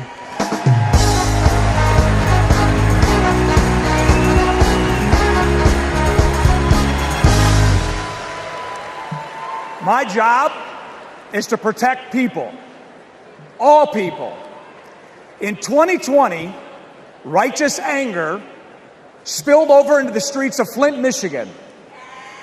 One bad decision from either side, and there would have been bloodshed. But that didn't happen.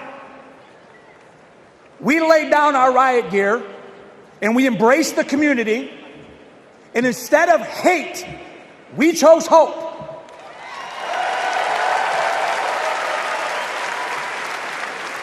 On January 6th, the opposite occurred. That day was paved with division, deceit, and denigration. Police officers were attacked that day. It could have been stopped. We need a leader who will embody what's affixed to all three sides of my sheriff patrol cars: protect, serve, and unify. Kamala Harris is that leader.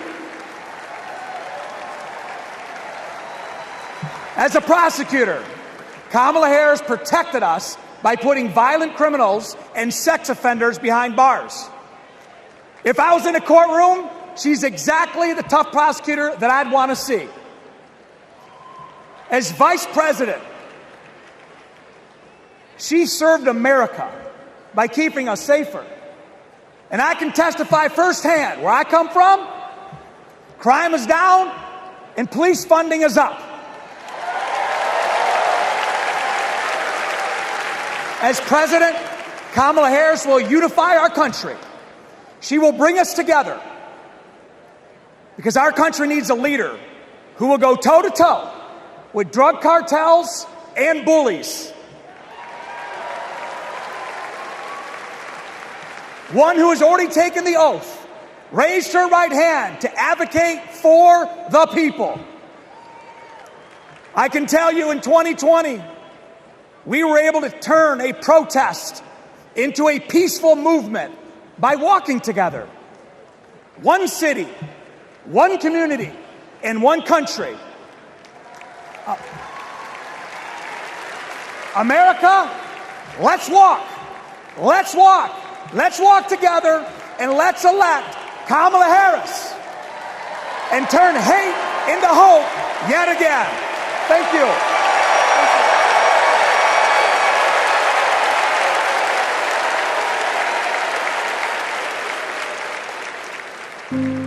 We were contemplating adopting, and then out of nowhere, I got pregnant.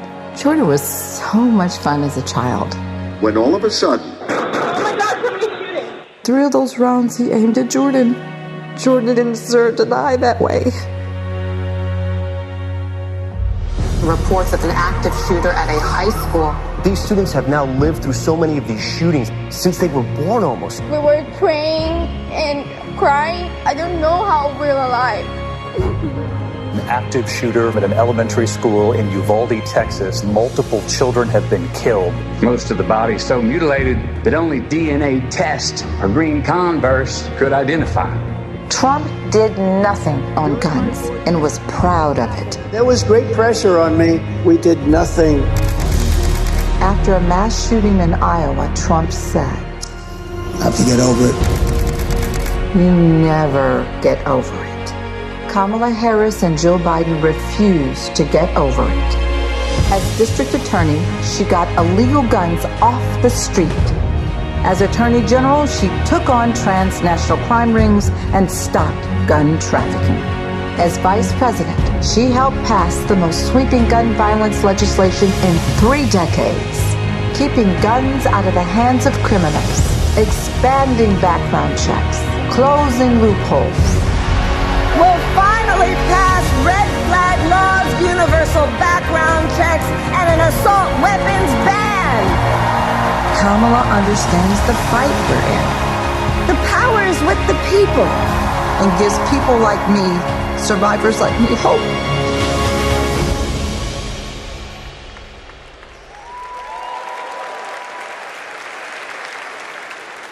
When I worked for every town Please for gun welcome safety. Georgia Representative Lucy McBath.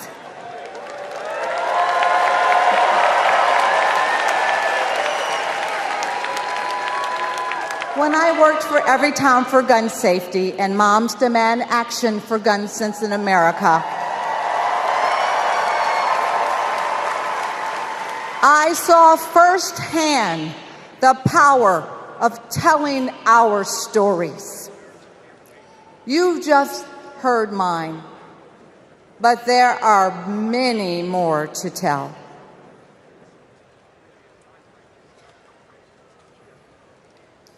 On December 14th, 2012, I walked into Sandy Hook School. I stopped at the office, chatted with my principal, then started my day with my second graders. Suddenly, a loud crash, like metal folding chairs falling. 154 gunshots blaring. Hiding in the coats, trying to sing with my students, trying to read to them, trying to drown out the sounds. Terror, crying, running. I carry that horrific day with me. 20 beautiful first grade children and 6 of my beautiful colleagues were killed. They should still be here.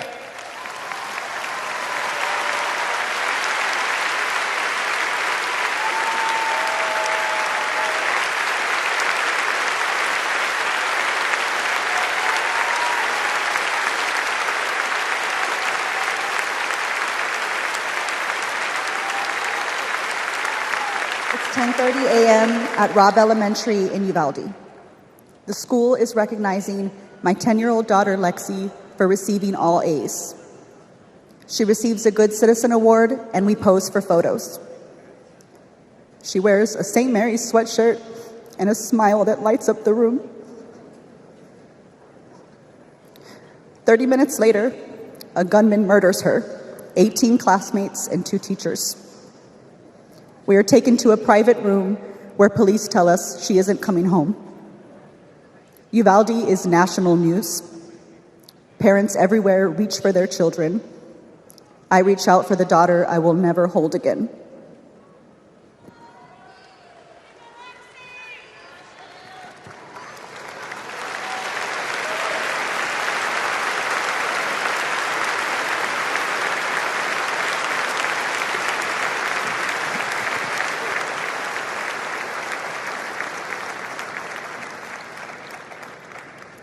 My niece, Sandy Patrice, was 22.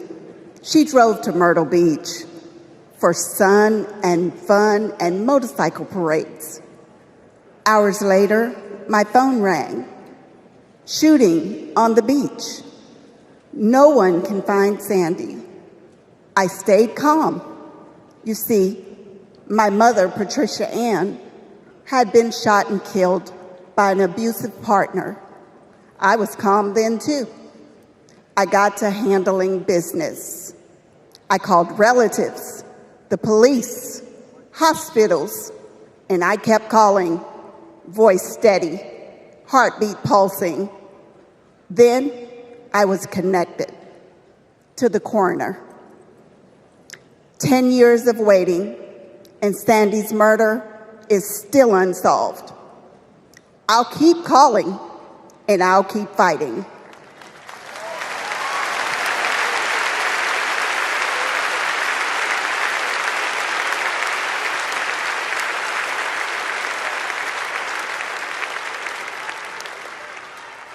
I was in high school when my classmate got shot. It changed my story. Instead of worrying about taking a test, I started worrying about living to take another test. They say schools are for learning, and I did learn a lot that day. I learned how to run, how to hide and drop, that what happens in the news can happen to me. But I learned something else too, that we can write and must write a new story if we choose to.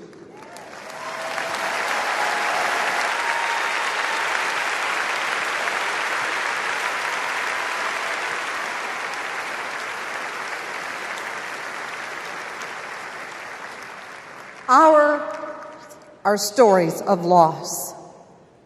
But make no mistake, our losses do not weaken us. They strengthen our resolve. We will secure safer futures that we all deserve. We will organize. We will advocate. We will run for office.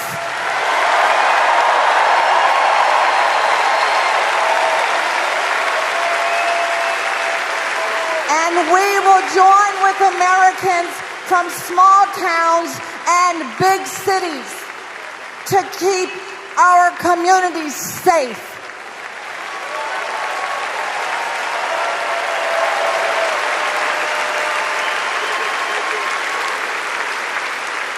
And we will elect leaders like Kamala Harris, who won't just empathize, but will act.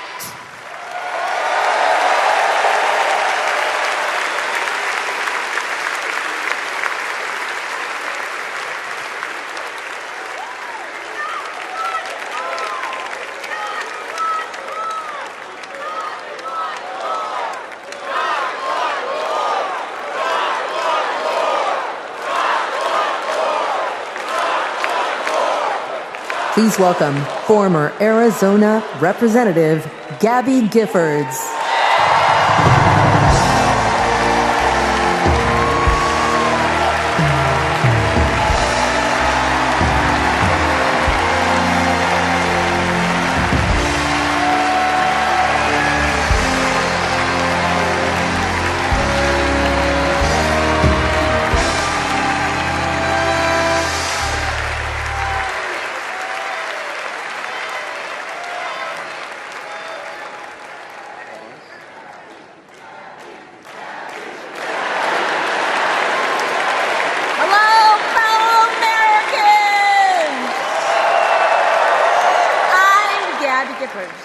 I was born in the great state of Arizona.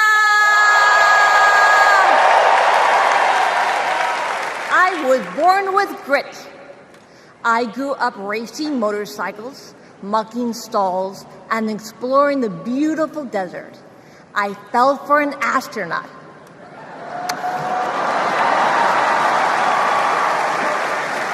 For 5 years, I served in Congress from a swing district. Everybody called me a rising star. Then on January 8th, 2011, a man tried to assassinate me. He shot 19 people. He killed 6. Terrible, terrible day. I almost died, but I fought for my life and I survived.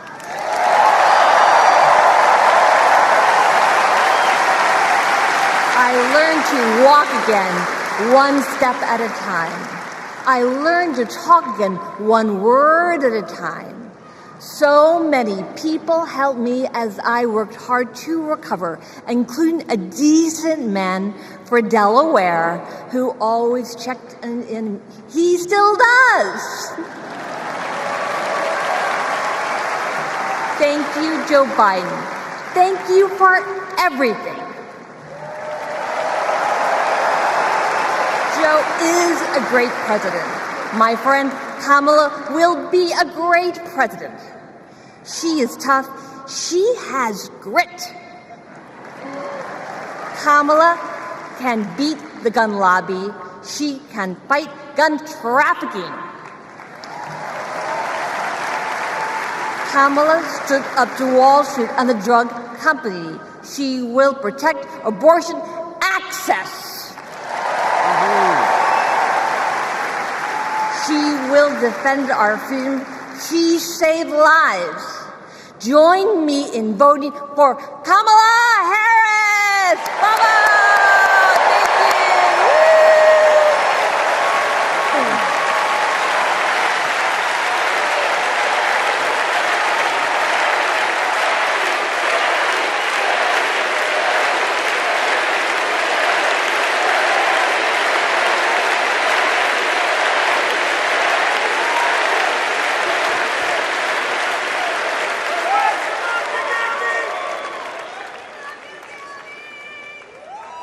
Don't know why, but I feel like I had the honor of meeting Vice President Harris when I got to introduce her when she spoke at my high school about gun violence. Parkland happened, and all I could think about is that I wanted to keep my kids safe. On July 4th, 2022, I was next in line to walk in the Highland Park Independence Day Parade when gunshots erupted. 7 people were shot and killed, and 48 more were injured. Vice President Harris has been a gun sense champion since she was our California AG. We have 2 options in November. We have Kamala Harris, who has already proven her leadership in the Biden-Harris administration. They passed the first ever comprehensive gun reform in 30 years. Meanwhile, Donald Trump has cozied up to the NRA and the gun lobby. I have full confidence in Vice President Harris that she's dedicated to and committed to finding a solution to end gun violence.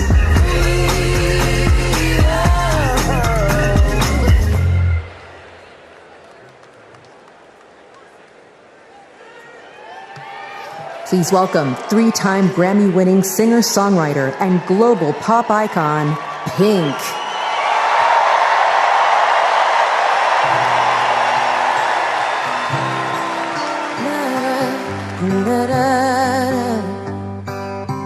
We are searchlights we can see in the dark.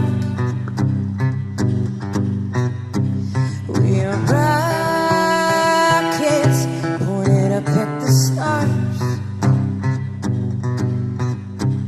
We are billions of beautiful hearts. You sold us down the river too far. What about us? What about all the times you said you had the answer? What about us? What about all the broken happy ever afters? Oh, what about us? What about all the plans that ended in disaster? What about love? What about trust? What about us? We are problems that want to be solved. We are children that need to be loved. We were willing, we came when you called. But man, you fooled us. Enough is enough. Oh, what about us? What about all the times you said you had the answer? What about us? What about all the broken happy ever afters? What about us? What about all the plans that ended in disaster? What about love? What about trust? What about us? Sticks and stones, they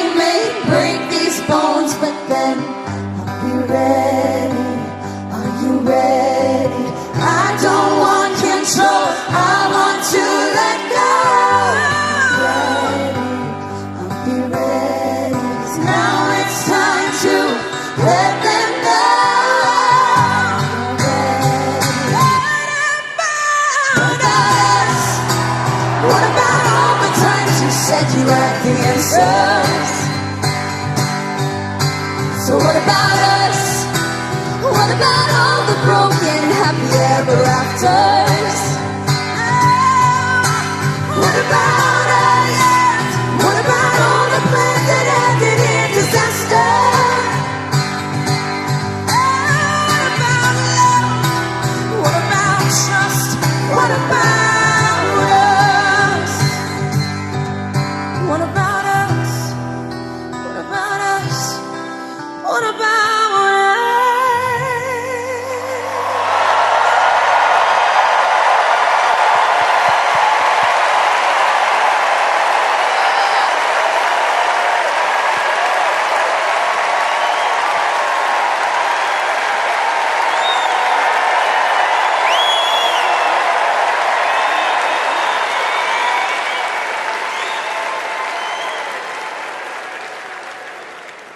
Global security and global prosperity depend on the leadership of the United States of America.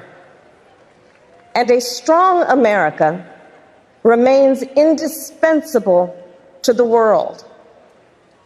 Our democratic ideals of freedom and liberty inspire billions, and our military is the strongest in the world. Our military is a force that underwrites global stability and our national security.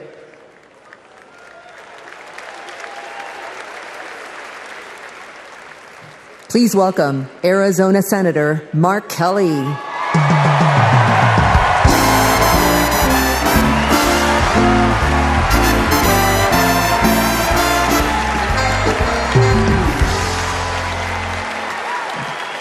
Hello, Chicago. Hello, Democrats.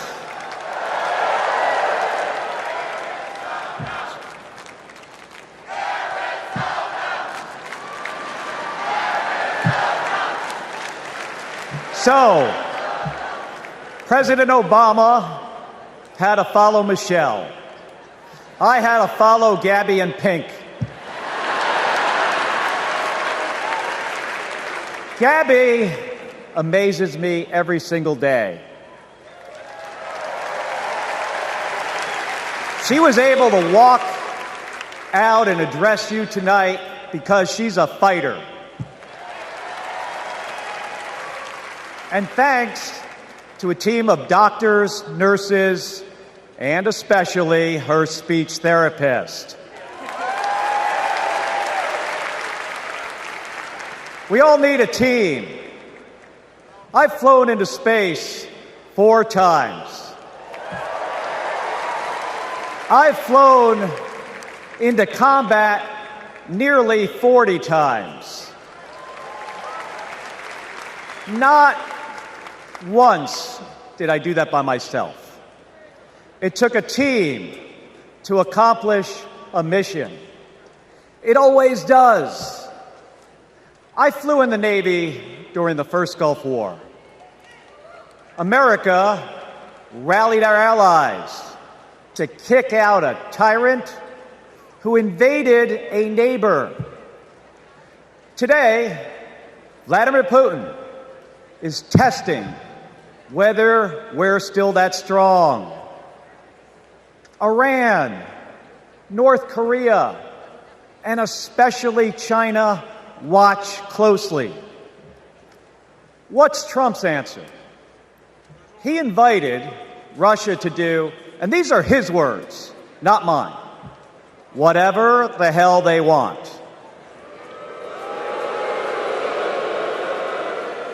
Vice President Harris has always championed America's support for NATO, for Ukraine, and for the Ukrainian people. On the Senate Intelligence Committee, she investigated Russian interference in our election. She defends free and fair elections everywhere. You already know how Trump feels about those. Donald Trump skipped his intelligence briefings. He was too busy sucking up to dictators and dreaming of becoming one himself. Trump thinks that Americans who have made the ultimate sacrifice are suckers and losers. If we fall for that again and make him the commander-in-chief, the only suckers would be us. Kamala Harris knows that standing with our allies means standing up for Americans. She'll keep modernizing our military to support our troops and to support our veterans like our next Vice President, Tim Walz.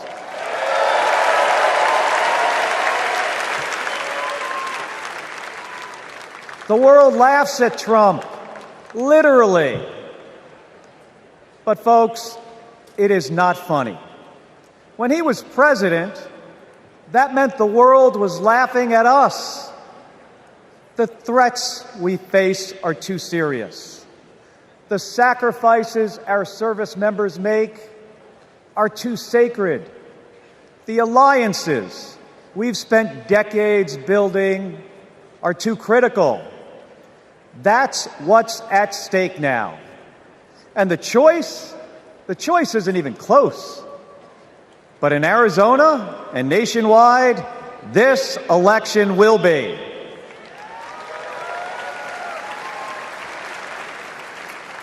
We'll win in the same way we launch rockets into space and land fighter jets on an aircraft carrier as one team on one mission. State by state, voter by voter, coming together. No country is better than ours at solving big problems. So, on November 5th, let's prove that America is still the leader the world needs today by electing the leader we need right now, Kamala Harris. Thank you, everybody. Thank you.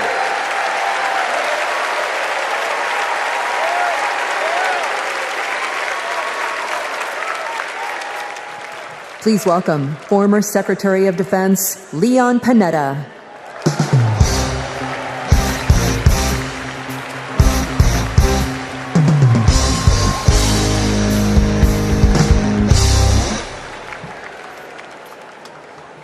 My fellow Americans, I'm proud to have served in the Army, the Congress, the White House, Chief of Staff, CIA Director, and Secretary of Defense.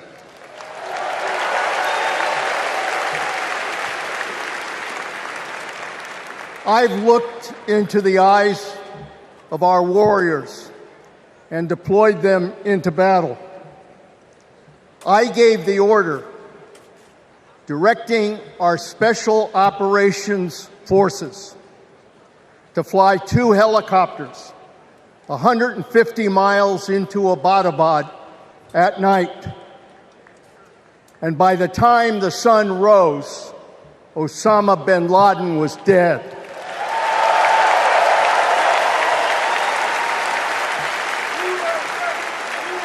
Because nobody attacks our country and gets away with it. Nobody.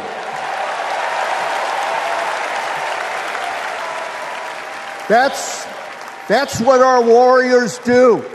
That's what our warriors do. Our warriors need a tough, cool-headed commander-in-chief to defend our democracy from tyrants and terrorists.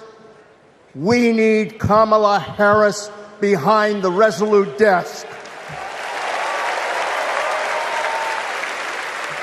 She knows a tyrant when she sees one. And our allies know a leader when they see one.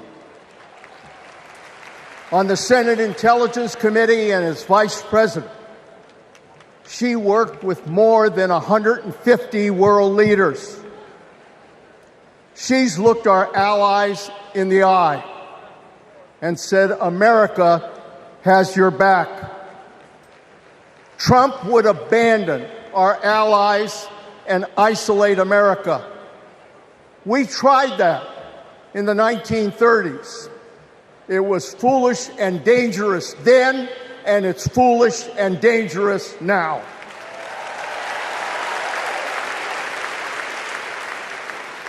Listen to President Reagan. President Reagan. Isolationism never was and never will be an acceptable response to tyrannical governments. Never. Trump tells tyrants like Putin they can do whatever the hell they want. Kamala Harris tells tyrants, the hell you can, not on my watch. She's worked with President Zelensky to fight back against Russia. She knows that protecting their democracy protects our democracy as well. Look, Donald Trump does not understand the world, and he does not understand the service and sacrifice of our military. Our fallen veterans are not suckers. They are not losers. They are our heroes.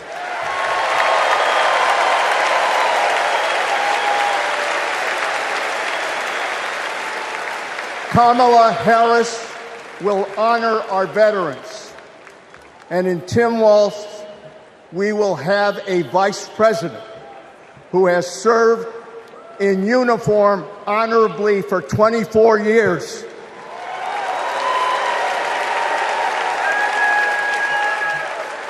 Kamala Harris understands this moment. It is a moment of danger and a moment of opportunity. She'll keep America's military the strongest in the world, the strongest ever known. And she understands what our military is for. The role of our military is to defend us from foreign enemies. It is not to threaten Americans, and it sure as hell isn't to put immigrants in camps.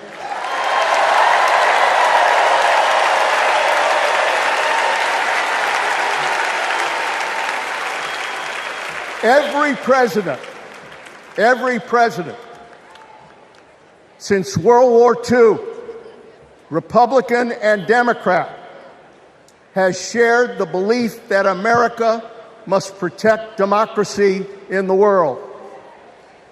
Every president has honored our veterans and their sacrifices. Every president, but one. So we face a critical choice: to vote for someone who stands with our military and stands up for democracy, or someone who will disrespect our heroes and undermine our democracy. My fellow Americans, there is only one choice. One choice. And let me tell you something. When she takes her oath of office, as she will this January,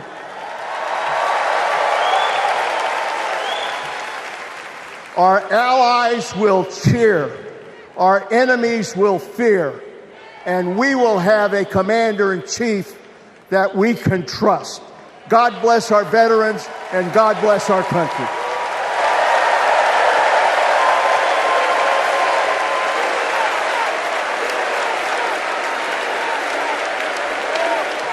Please welcome Arizona Representative Ruben Gallego.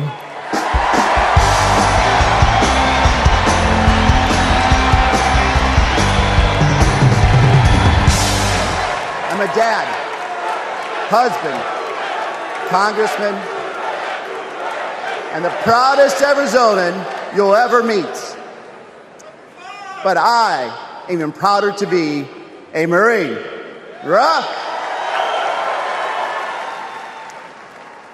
My mom raised us alone on a secretary's salary. I slept on the floor. I worked every job I could: meat packing, construction, making pizzas. I made it to Harvard with no money or connections. Other kids were happy because they were at Harvard. I was happy because I finally had a mattress. Then I enlisted, fought alongside my brothers with Lima 325 in Iraq. They called us Lucky Lima, but our luck ran out. We saw some of the heaviest combat of the war. And when we got home, the government failed to help us readjust. We have a duty to care for our patriots who serve our nation.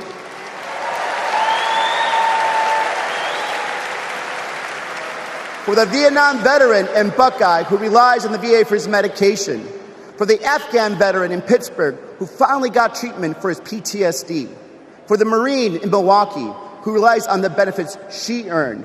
For my Navajo brothers and sisters who serve the Marines with me, I remember you too.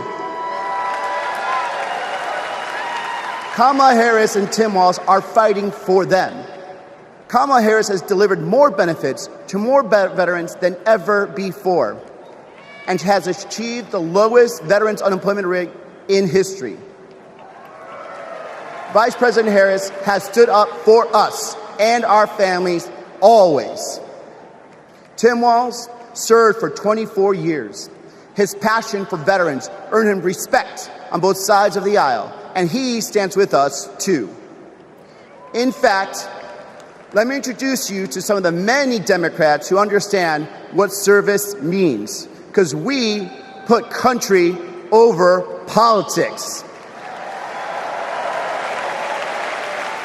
We were proud to wear the uniform.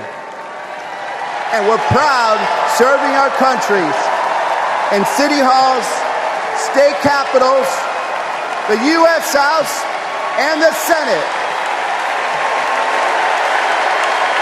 These veterans represent the best of our country. We stand united as veterans, Democrats, and patriots to fight for everyone who serves.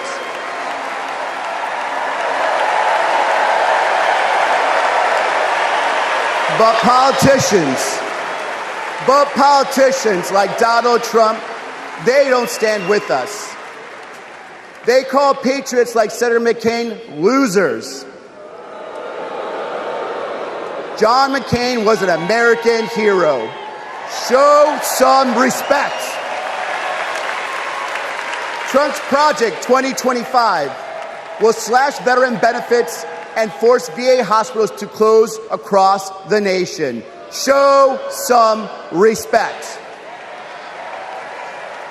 So, for the 18-year-old who decides to enlist, for the families like mine who prayed every night that their loved one would come home, for our troops stationed thousands of miles away, for my Marines of Lima Company, let's elect Kamala Harris and Tim Walz, who don't just respect our service, but revere it.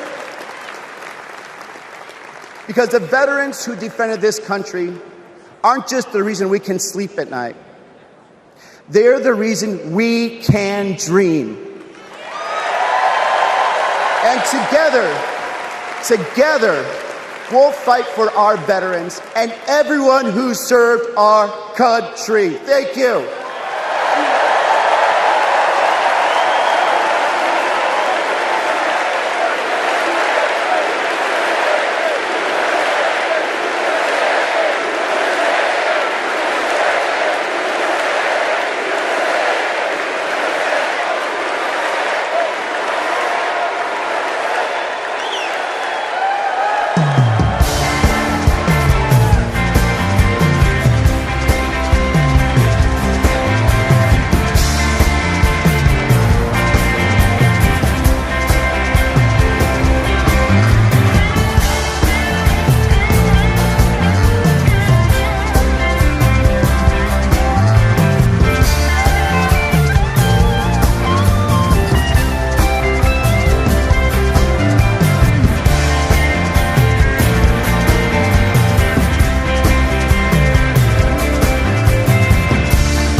Please welcome Michigan Governor Gretchen Whitmer.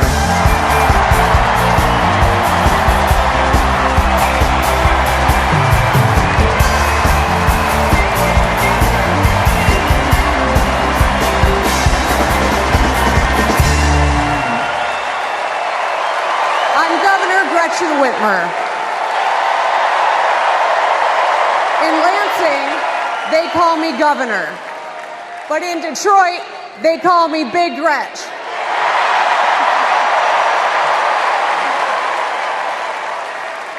Donald Trump called me that woman from Michigan as an insult.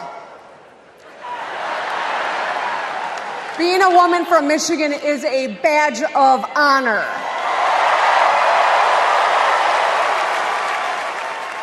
Like women across America, we just GSD. Get stuff done. At 29, I joined the sandwich generation. Sandwiched between working and raising my newborn and caring for my mom, who was dying from brain cancer. It was hard, but not extraordinary. It's life. Those nights reminded me who I was fighting for. People just trying to make it. Kamala Harris knows who she's fighting for, too. She took care of her mom, who also battled cancer. As president, she'll fight to lower the cost of health care and elder care for every family.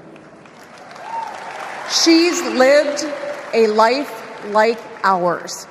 She knows us. Donald Trump doesn't know you at all. You think he understands that when your car breaks down, you can't get to work? No. His first word was probably chauffeur. You think he's ever had to take items out of the cart before checking out? Hell, you think he's ever been to a grocery store? That's what the chauffeur is for. But Kamala Harris, she gets us. She sees us. She is us.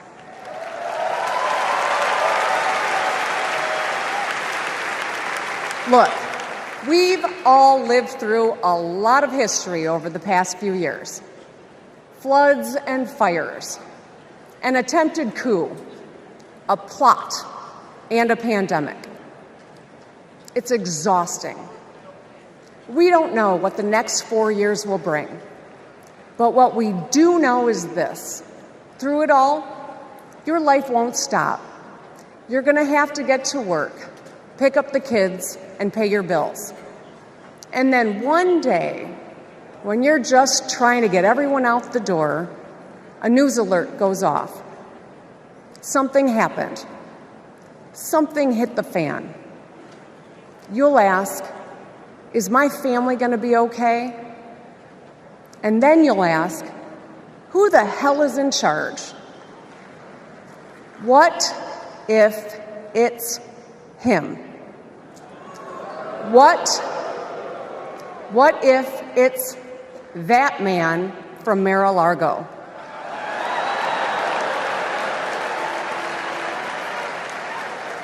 I know, in a crisis, we need someone strong enough to come up with a plan, to tell the truth, and to bring people together.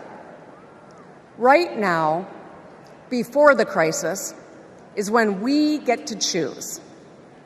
Why wouldn't we choose the leader who's tough, tested, and a total badass?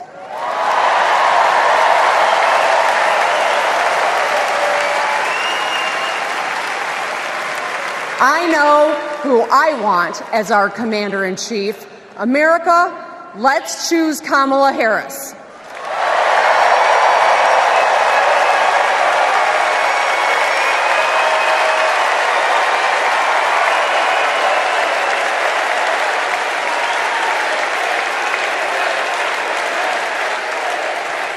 Please welcome actress, director, and philanthropist, Eva Longoria.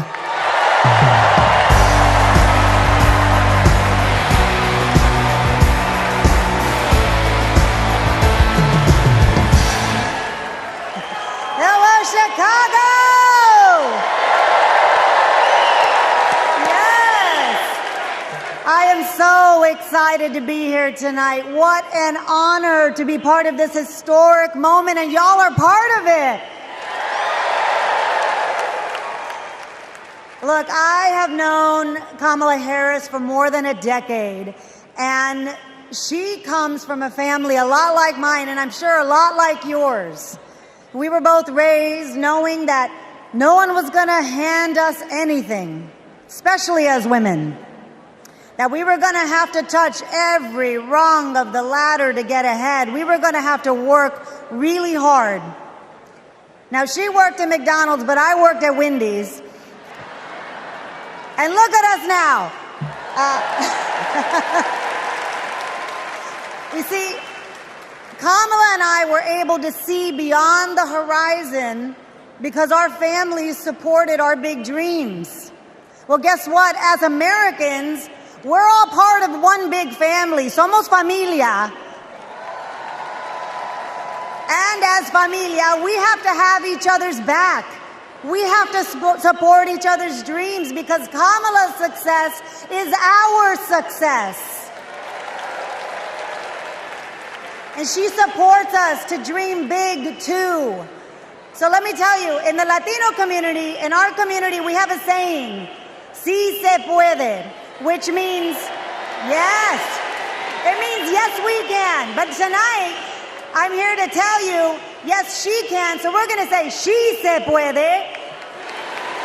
So when someone asks you, is she ready to lead this country forward? We're going to say, she se puede. When somebody says, is she qualified for the job? We're going to say, she se puede. When somebody asks, is she going to be the first female president of the United States? We're going to say, she se puede.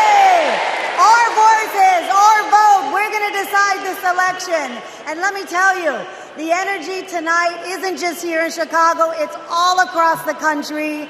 People are gathered at watch parties everywhere to celebrate Kamala Harris. Say hello. Yes. All right. We know how to work, so let's get to work. Let's turn all of this enthusiasm and joy into action between now and November 5th. Let's go. She se puede. She se puede.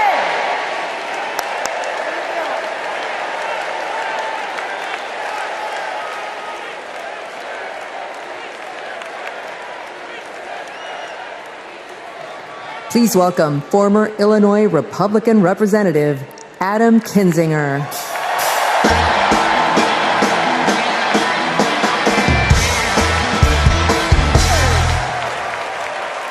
Good evening. Thank you.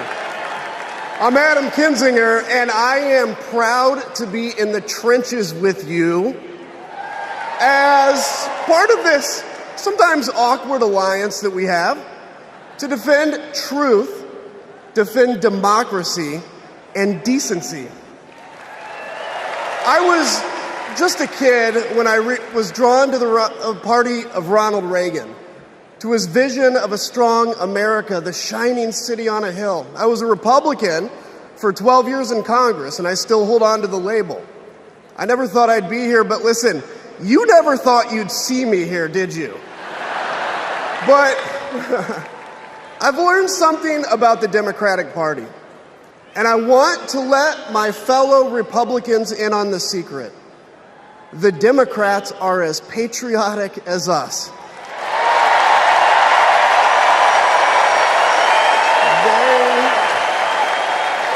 They love this country just as much as we do.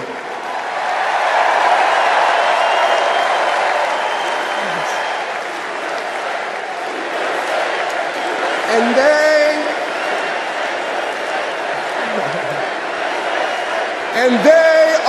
as eager to defend American values at home and abroad as we conservatives have ever been. I was relieved to discover that because I've learned something about my party too, something I couldn't ignore. The Republican Party is no longer conservative. It has switched its allegiance from the principles that gave it purpose to a man whose only purpose is himself. Donald Trump is a weak man pretending to be strong. He is a small man pretending to be big. He's a faithless man pretending to be righteous. He's a perpetrator who can't stop playing the victim. He puts on, he puts on quite a show, but there is no real strength there. As a conservative and a veteran, I believe true strength lies in defending the vulnerable. It's in protecting your family. It's in standing up for our Constitution and our democracy.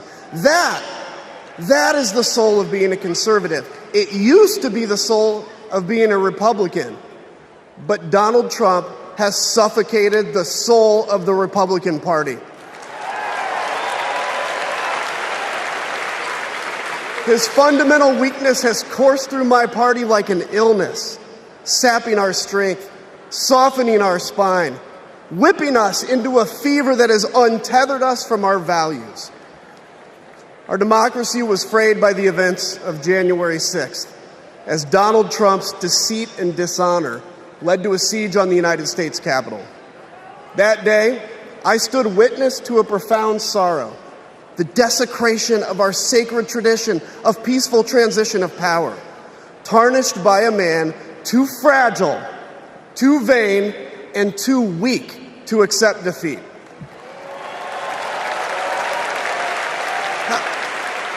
How can a party claim to be patriotic if it idolizes a man who tried to overthrow a free and fair election? How can a party claim to stand for liberty if it sees a fight for freedom in Ukraine, an attack pitting tyranny against democracy, a challenge to everything our nation claims to be, and it retreats, it equivocates, it nominates a man who is weirdly obsessed with Putin, and his running mate who said, quote, "I don't care what happens in Ukraine." Yeah, and he wants to be vice president. Yeah. How can a party claim to be conservative when it tarnishes the gifts that our forebears fought for? Men like my grandfather, who served in World War II, who believed in a cause bigger than himself, and he risked his life for it behind enemy lines. To preserve American democracy, his generation found the courage to face down armies. Listen, all we're asked to do is to summon the courage to stand up to one weak man.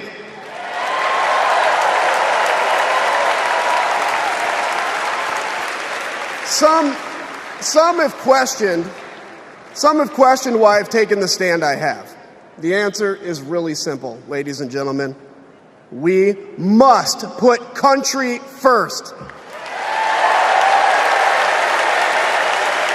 And tonight, as a Republican speaking before you, I'm putting our country first.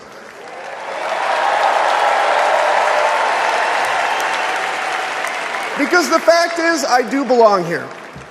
I know Kamala Harris shares my allegiance to the rule of law, the Constitution, and democracy. And she is dedicated to upholding all three in service to our country. Whatever policies we disagree on pale in comparison with those fundamental matters of principle, of decency, and of fidelity to this nation.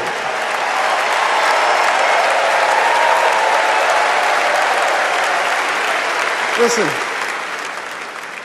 to my fellow Republicans, if you still pledge allegiance to those principles, I suspect you belong here too. Because Because democracy knows no party. It's a living, breathing ideal that defines us as a nation. It's the bedrock that separates us from tyranny, and when that foundation is fractured, we must all stand together, united, to strengthen it.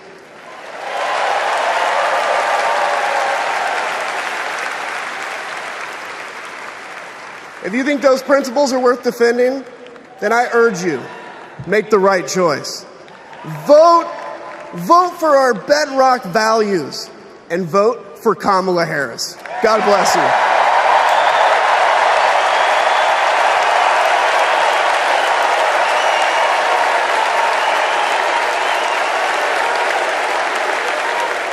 Please welcome lawyer, policy advocate, and sister of the Vice President, Maya Harris.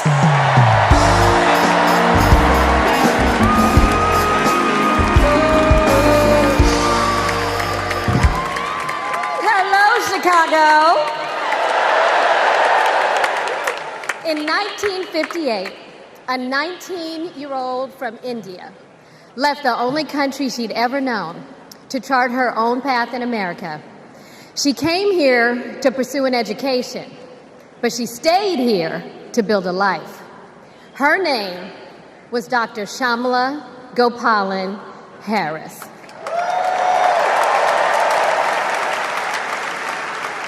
But we called her Mommy. Mommy was so many things to so many people. A civil rights activist, a scientist, a devoted mother to her 2 little girls.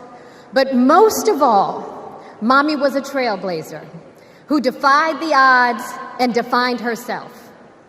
And when it came to Kamala and me, Mommy had great expectations for us, but she had even greater expectations of us.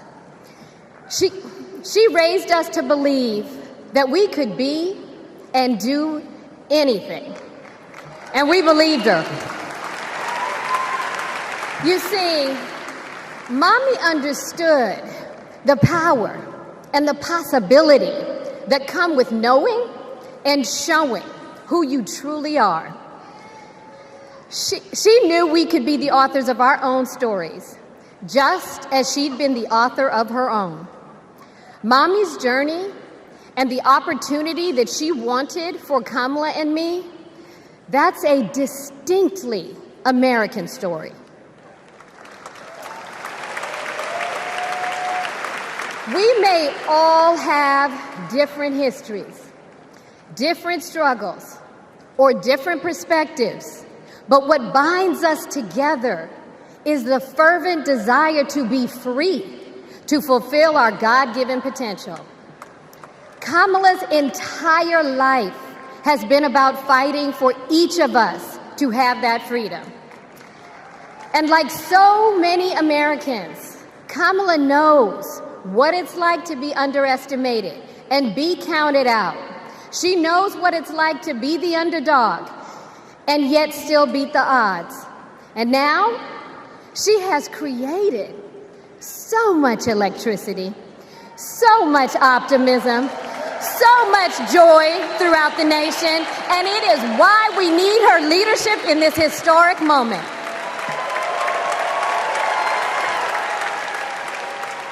We are living in a time when some are trying to divide us, to separate us in ways that make it difficult for us to come together. Well, look, my sister rejects that view. Where others push darkness, Kamala sees promise. Where others feel detachment, Kamala fosters connection. Where others want to drag us back to the past, my sister says, hold up now, we are not going back.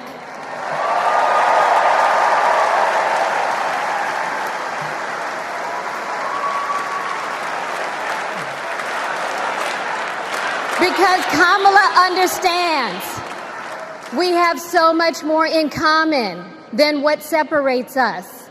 She knows the measure of our success isn't just winning an election. It's about who we bring along and lift up in the process.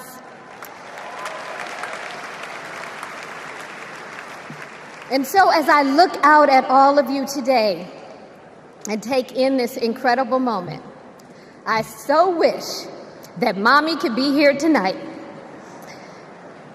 I can just see her smiling, saying how proud she is of Kamala. And then, without missing a beat, she say, "That's enough, you got work to do." She would tell all of us to roll up our sleeves and get to work, to elect a leader who sees the potential in each of us, a leader who cares for all of us, a leader who fights for every one of us. Our Democratic nominee, my big sister, the next President of the United States, Kamala Harris.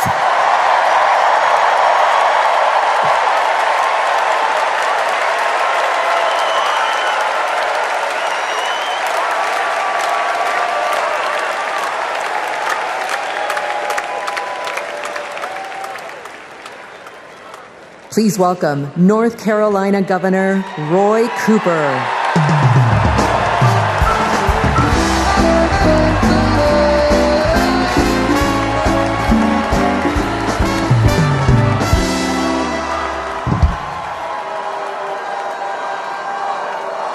Hello, America. I'm Roy Cooper, the last guy standing between you and the moment we're all waiting for. So I'm going to get right to it. All week, you've heard stories about my friend Kamala. I want to take you behind the scenes of one of them. 2011 was a rough time for American homeowners. Hundreds of thousands were losing their homes to illegal foreclosure. I was Attorney General in North Carolina, while Kamala had just become California's.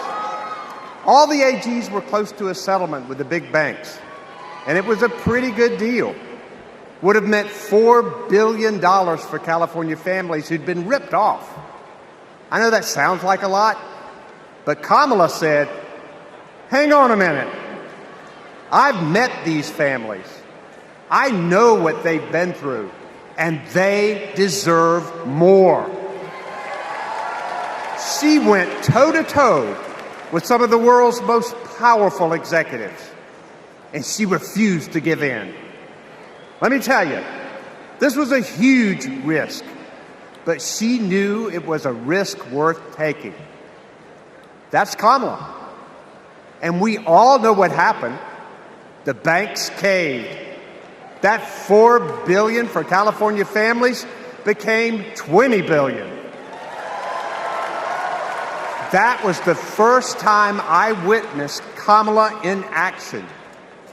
And what I saw was a leader who does exactly what she says she's going to do, who never will settle for less. America, we got a lot of big fights ahead of us, and we've got one hell of a fighter ready to take them on.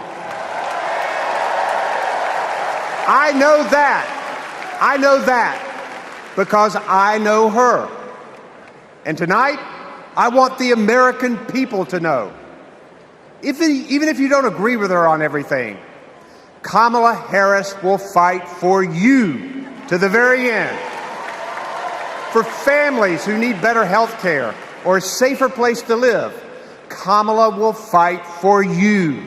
For parents who want better schools for their kids, for workers worried about a secure retirement for themselves, Kamala will fight for you. For any one of our allies anywhere in the world wondering if America still has your back, remember this: Kamala will fight for you. And when she fights, we win. Kamala's ready. Kamala's ready. The question is, are we? Are we going to stand up and fight for Kamala like she'll stand up and fight for us? All right. If you're ready, my home state of North Carolina, stand up. Stand up, Pennsylvania. Stand up, Michigan. Stand up, Wisconsin. Stand up, Georgia. Stand up, Nevada. Stand up, Arizona. Stand up, America. Are we going to stand up? Are we going to fight? Are we going to vote? Are we going to win? You bet we are. Let's go get them.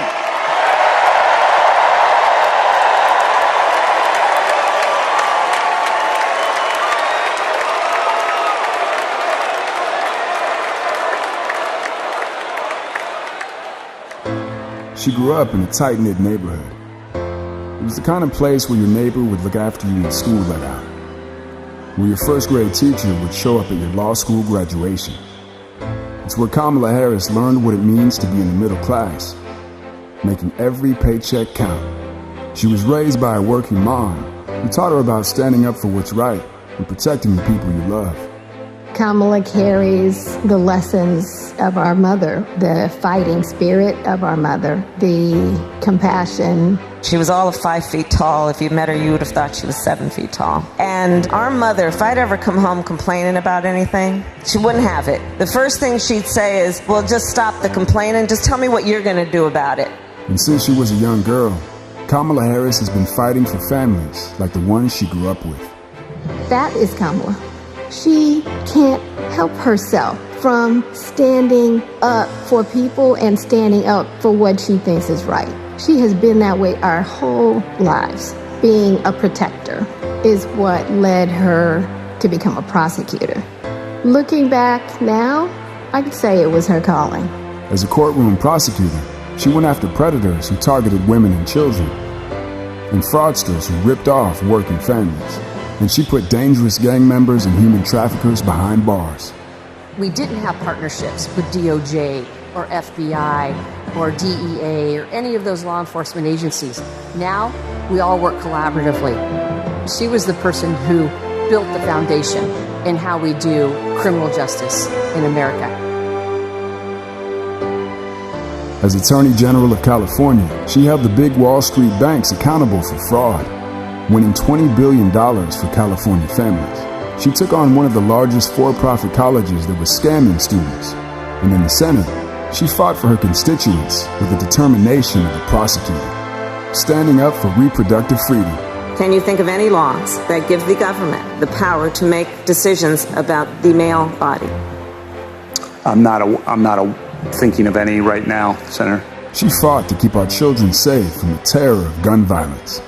How many of you guys had to have a drill where you learned about how you need to hide in a closet or crouch in a corner in the event that there is a mass shooter? Look at that. Look at that. On the Intelligence Committee, she defended our nation against foreign adversaries. And in 2020, she made history as the first woman to be elected Vice President of the United States. She cast a tie-breaking vote to deliver urgent relief to the American people during the pandemic. She beat Big Pharma to lower prescription drug costs and cap the cost of insulin, and led the fight to restore reproductive rights after Roe v. Wade was overturned. We have worked too hard and fought too long to see our daughters grow up in a world with fewer rights than our mothers. Because she's never been afraid to stand up to powerful interests. Sometimes people will open the door for you and leave it open, sometimes they won't. And then you need to kick that door down.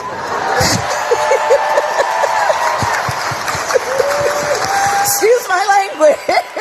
Now, she's running for president, still fighting for families like the one she grew up with. Our campaign is about saying we trust the people.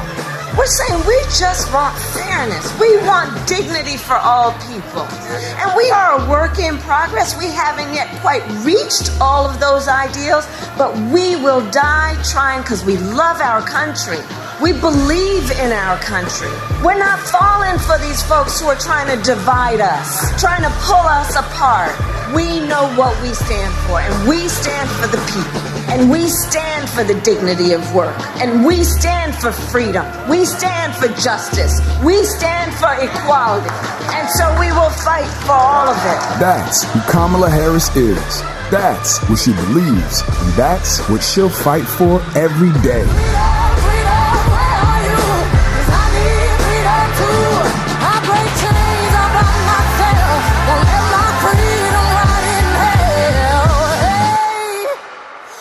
Keep running, cause the winner don't quit on themselves.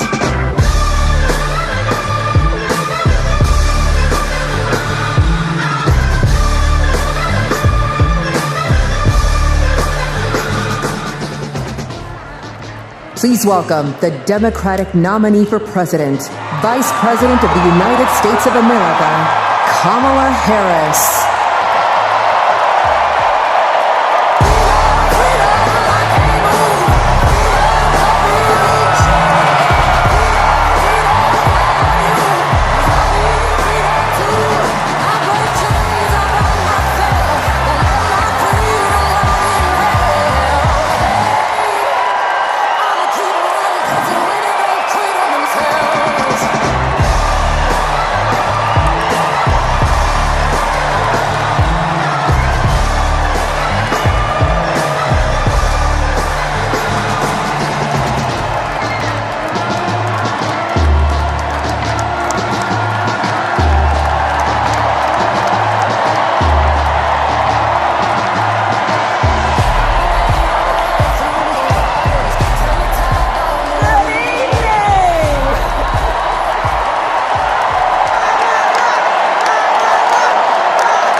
Thank you, everyone. Thank you, everyone. Thank you. Okay, let's get to business. Let's get to business.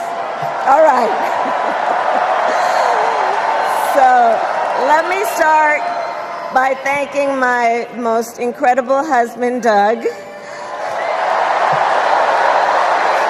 for being an incredible partner to me, an incredible father to Cole and Ella, and happy anniversary, Dougie.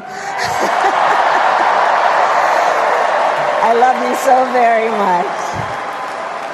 To our President Joe Biden, when I think about the path that we have traveled together, Joe, I am filled with gratitude. Your record is extraordinary, as history will show, and your character is inspiring And Doug and I love you and Jill and are forever thankful to you both.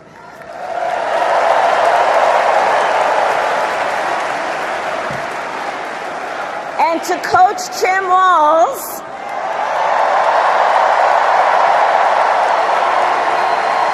you are going to be an incredible vice president. And to the delegates and everyone who has put your faith in our campaign, your support is humbling. So, America, the path that led me here in recent weeks was no doubt unexpected. But I'm no stranger to unlikely journeys. So, my mother, our mother, Kamala Harris, had one of her own. And I miss her every day, and especially right now. And I know she's looking down smiling. I know that. So my mother was 19 when she crossed the world alone, traveling from India to California with an unshakable dream to be the scientist who would cure breast cancer. When she finished school, she was supposed to return home to a traditional arranged marriage. But as fate would have it, she met my father, Donald Harris, a student from Jamaica. They fell in love and got married, and that act of self-determination made my sister Maya and me. Growing up, we moved a lot. I will always remember that big Mayflower truck packed with all our belongings, ready to go to Illinois, to Wisconsin, and wherever our parents' jobs took us. My early memories of our parents together are very joyful ones. A home filled with laughter and music, Aretha, Coltrane, and Miles. At the park, my mother would say, "Stay close." But my father would say, as he smiled, "Run, Kamala, run. Don't be afraid. Don't let anything stop you."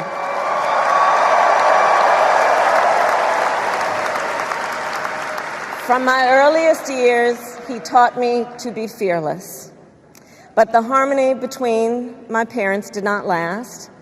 When I was in elementary school, they split up, and it was mostly my mother who raised us. Before she could finally afford to buy a home, she rented a small apartment in the East Bay. In the Bay, you either live in the hills or the flatlands. We lived in the flats. A beautiful working-class neighborhood of firefighters, nurses, and construction workers,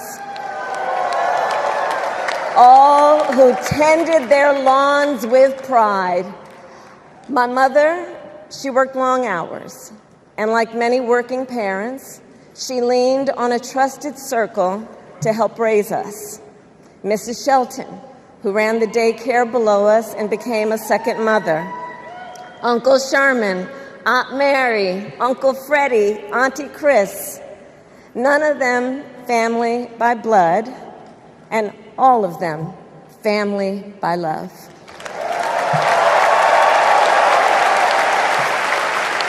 Family who taught us how to make gumbo, how to play chess, and sometimes even let us win.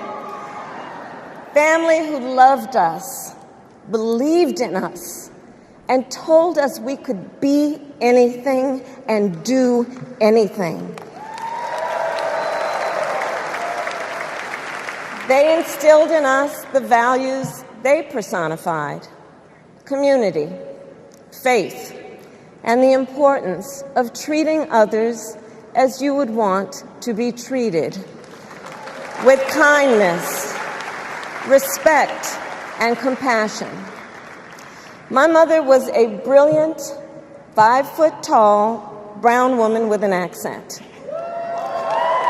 And as the eldest child, As the eldest child, I saw how the world would sometimes treat her. But my mother never lost her cool. She was tough, courageous, a trailblazer in the fight for women's health, and she taught Maya and me a lesson that Michelle mentioned the other night. She taught us to never complain about injustice, but do something about it. Do something about it. That was my mother. And she taught us, and she also taught us, and never do anything half-assed. And that is a direct quote. A direct quote. I grew up immersed in the ideals of the civil rights movement. My parents had met at a civil rights gathering, and they made sure that we learned about civil rights leaders, including the lawyers like Thurgood Marshall and Constance Baker Motley, those who battled in the courtroom to make real the promise of America. So at a young age, I decided I wanted to do that work. I wanted to be a lawyer. And when it came time to choose the type of law I would pursue, I reflected on a pivotal moment in my life. You see, when I was in high school, I started to notice something about my best friend, Wanda. She was sad at school, and there were times she didn't want to go home. So one day I asked if everything was all right, and she confided in me that she was being sexually abused by her stepfather. And I immediately told her she had to come stay with us, and she did.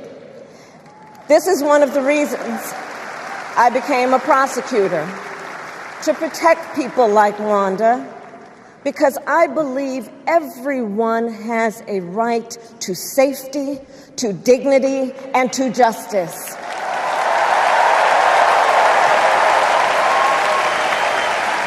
As a prosecutor, when I had a case, I charged it not in the name of the victim, but in the name of the people. For a simple reason. In our system of justice, a harm against any one of us is a harm against all of us.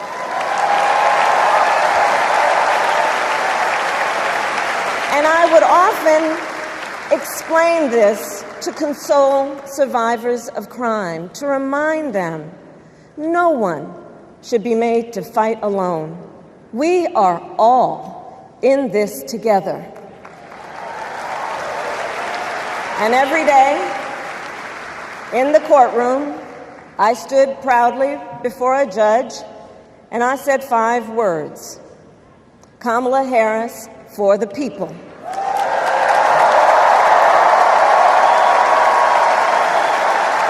And to be clear, my entire career, I've only had one client, the people. And so, on behalf of the people, on behalf of every American, regardless of party, race, gender, or the language your grandmother speaks, on behalf of my mother and everyone who has ever set out on their own unlikely journey, on behalf of Americans like the people I grew up with, people who work hard, chase their dreams, and look out for one another, on behalf of everyone whose story could only be written in the greatest nation on earth, I accept your nomination to be President of the United States of America.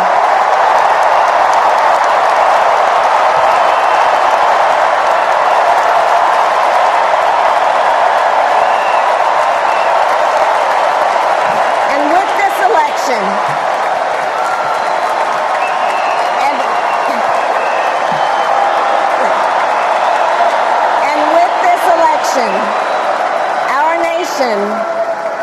nation with this election has a precious, fleeting opportunity to move past the bitterness, cynicism, and divisive battles of the past, a chance to chart a new way forward. Not as members of any one party or faction, but as Americans.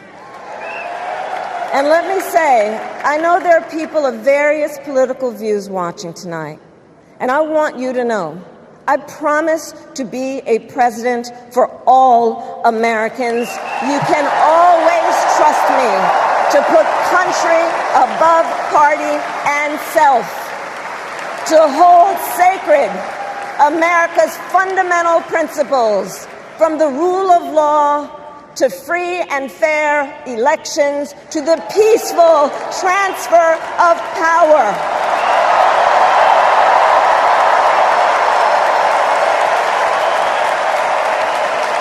I will be a president who unites us around our highest aspirations, a president who leads and listens, who is realistic, practical, and has common sense, and always fights for the American people.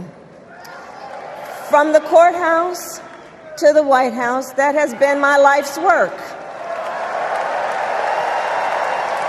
As a young courtroom prosecutor in Oakland, California, I stood up for women and children against predators who abuse them. As Attorney General of California, I took on the big banks, delivered $20 billion for middle-class families who faced foreclosure, and helped pass a homeowner Bill of Rights, one of the first of its kind in the nation.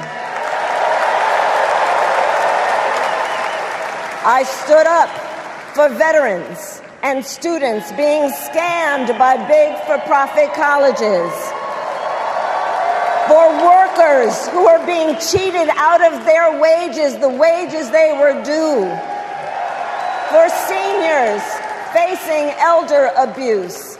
I fought against the cartels who traffic in guns and drugs and human beings, who threaten the security of our border and the safety of our communities. And I will tell you, these fights were not easy, and neither were the elections that put me in those offices. We were underestimated at practically every turn, but we never gave up, because the future is always worth fighting for.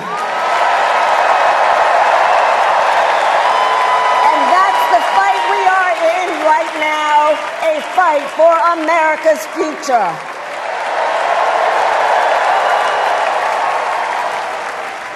Fellow Americans, this election is not only the most important of our lives, it is one of the most important in the life of our nation. In many ways, Donald Trump is an unserious man. But the consequences of putting Donald Trump back in the White House are extremely serious. Consider not only the chaos and calamity when he was in office, but also the gravity of what has happened since he lost the last election.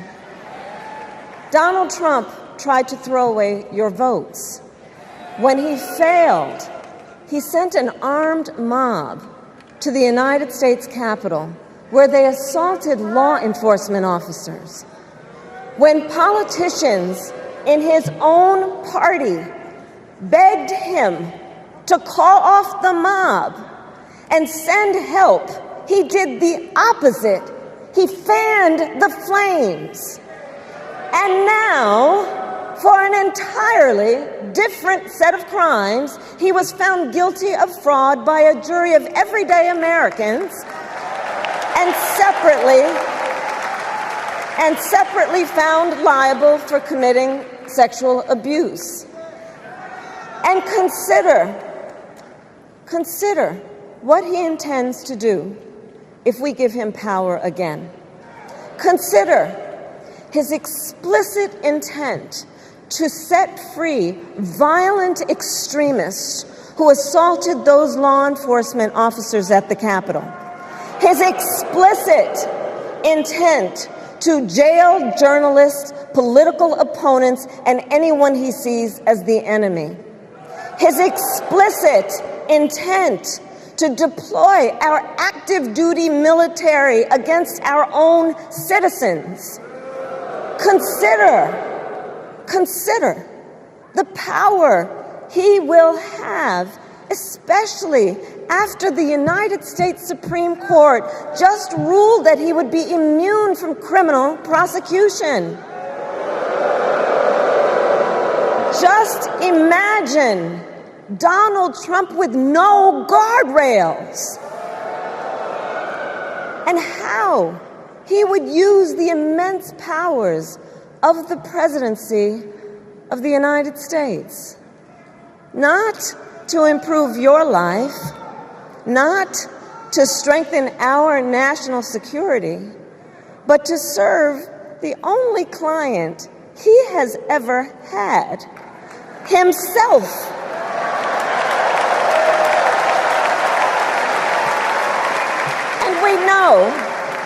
And we know what a second Trump term would look like. It's all laid out in Project 2025, written by his closest advisors, and its sum total is to pull our country back to the past. But America, we are not going back. We are not going back. We are not going back. We are not going back to when Donald Trump tried to cut Social Security and Medicare. We are not going back to when he tried to get rid of the Affordable Care Act, when insurance companies could deny people with pre-existing conditions. We are not going to let him eliminate the Department of Education that funds our public schools. We are not going to let him end programs like Head Start that provide preschool and childcare for our children. America, we are not going back.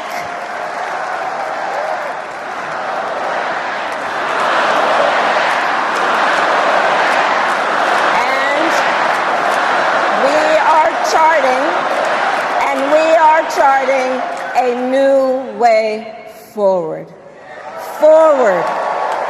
To a future with a strong and growing middle class, because we know a strong middle class has always been critical to America's success. And building that middle class will be a defining goal of my presidency.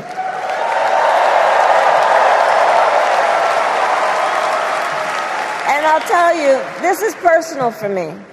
The middle class is where I come from. My mother kept a strict budget. We lived within our means, yet we wanted for little. And she expected us to make the most of the opportunities that were available to us and to be grateful for them. Because, as she taught us, opportunity is not available to everyone. That's why we will create what I call an opportunity economy, where everyone has the chance to compete and a chance to succeed. Whether you live in a rural area, small town, or big city.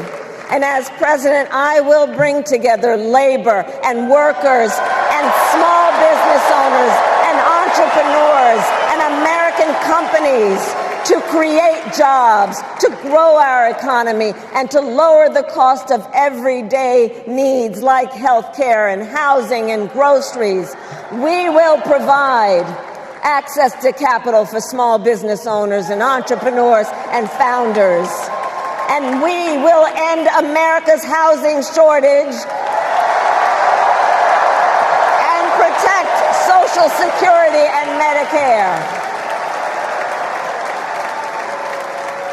Now compare that to Donald Trump, because I think everyone here knows he doesn't actually fight for the middle class. He doesn't actually fight for the middle class. Instead, he fights for himself and his billionaire friends.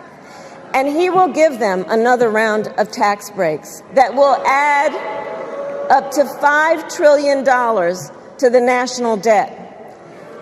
And all the while, he intends to enact what in effect is a national sales tax, call it a Trump tax, that would raise prices on middle-class families by almost $4,000 a year.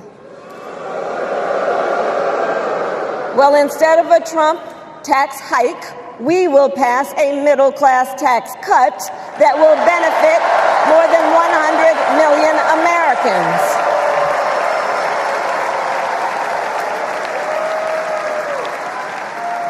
Friends, I believe America cannot truly be prosperous unless Americans are fully able to make their own decisions about their own lives, especially on matters of heart and home.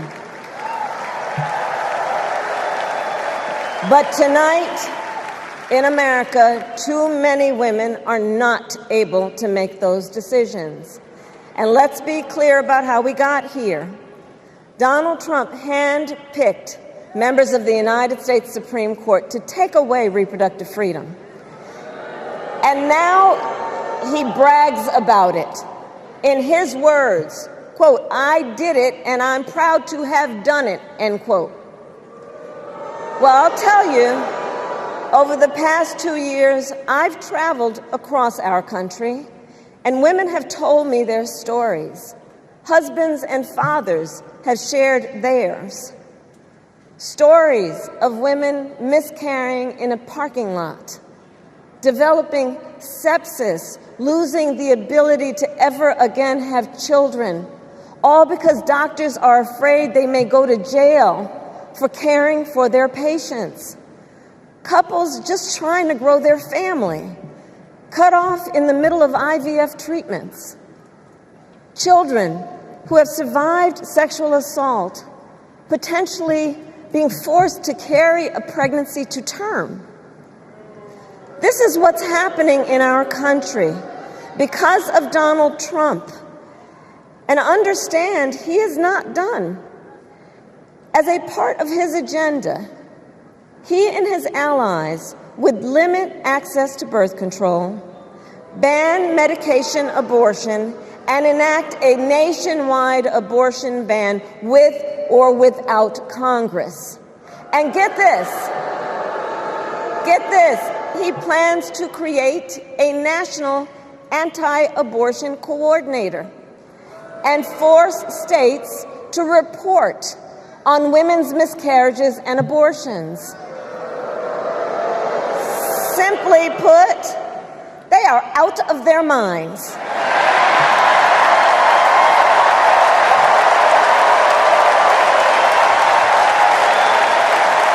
And one must ask, why exactly is it that they don't trust women? Well, we trust women. We trust women. And when Congress passes a bill to restore reproductive freedom, as President of the United States, I will proudly sign it into law.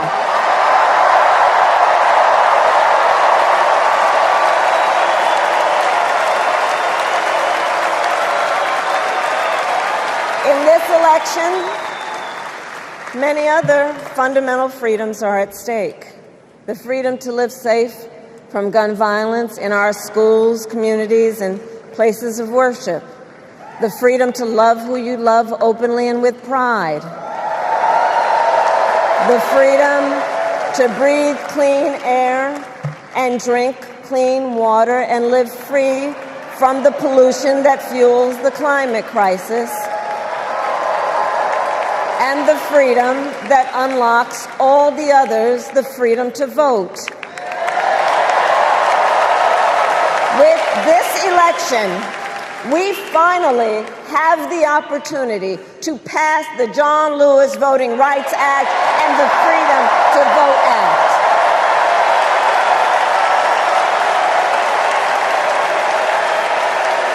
And let me be clear.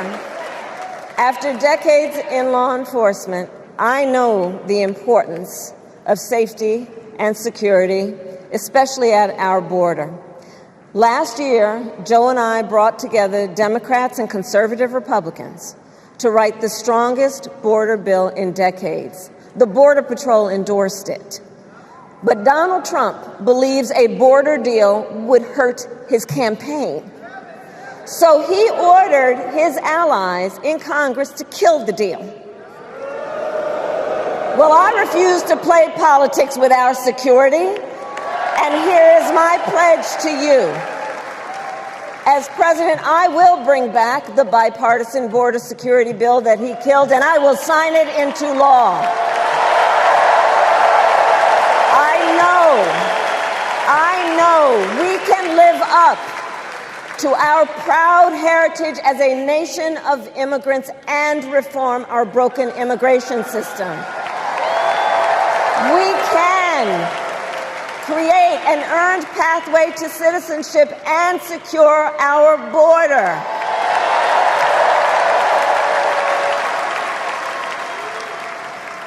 And America, we must also be steadfast in advancing our security and values abroad. As Vice President, I have confronted threats to our security, negotiated with foreign leaders, strengthened our alliances, and engaged with our brave troops overseas. As Commander-in-Chief, I will ensure America always has the strongest, most lethal fighting force in the world. And I will fulfill our sacred obligation to care for our troops and their families, and I will always honor and never disparage their service and their sacrifice.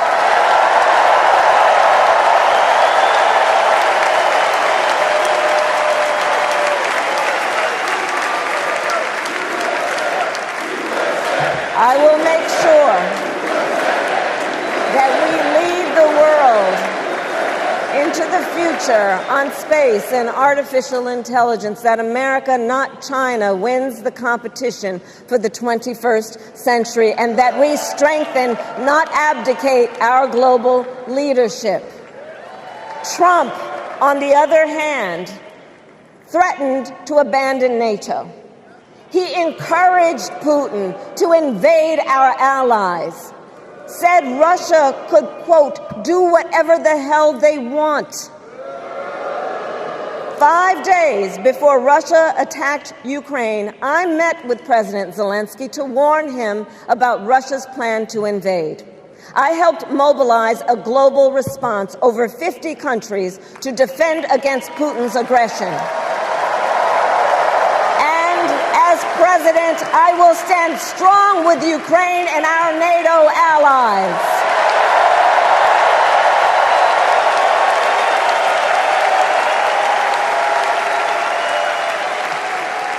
With respect to the war in Gaza, President Biden and I are working around the clock, because now is the time to get a hostage deal and a ceasefire deal done.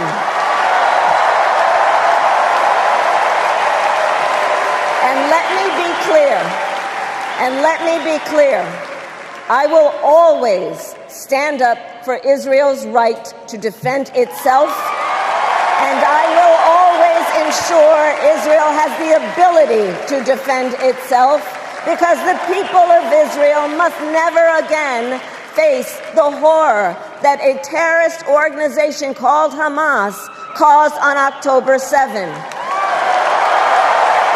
including unspeakable sexual violence and the massacre of young people at a music festival.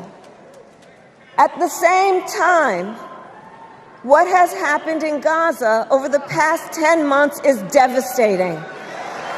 So many innocent lives lost.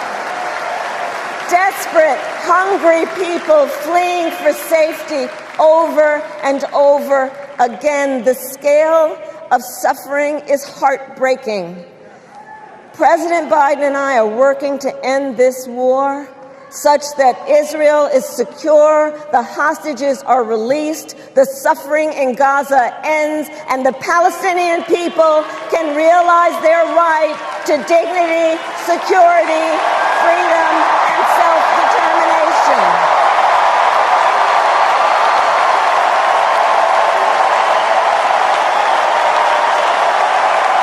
And know this, I will never hesitate to take whatever action is necessary to defend our forces and our interests against Iran and Iran-backed terrorists. I will not cozy up to tyrants and dictators like Kim Jong-un who are rooting for Trump.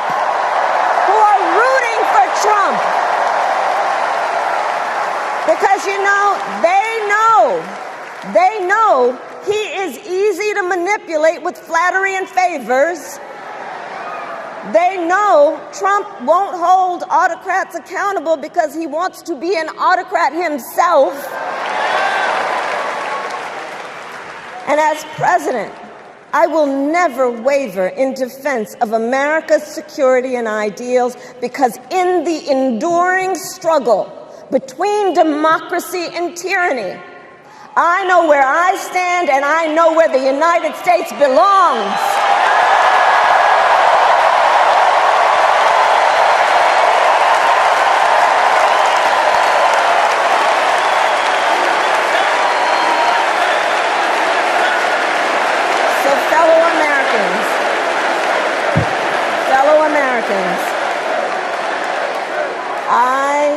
I love our country with all my heart.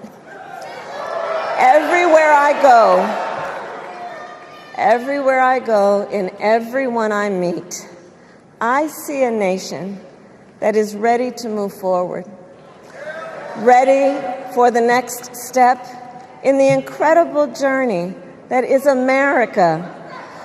I see an America where we hold fast to the fearless belief that built our nation and inspired the world, that here in this country, anything is possible, that nothing is out of reach.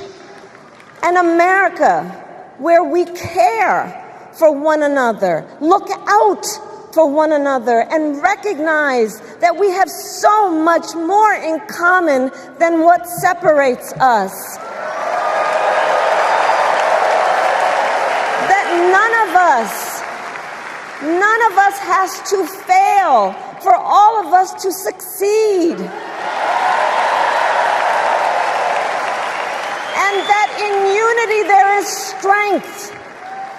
You know, our opponents in this race are out there every day denigrating America, talking about how terrible everything is. Well, my mother had another lesson she used to teach.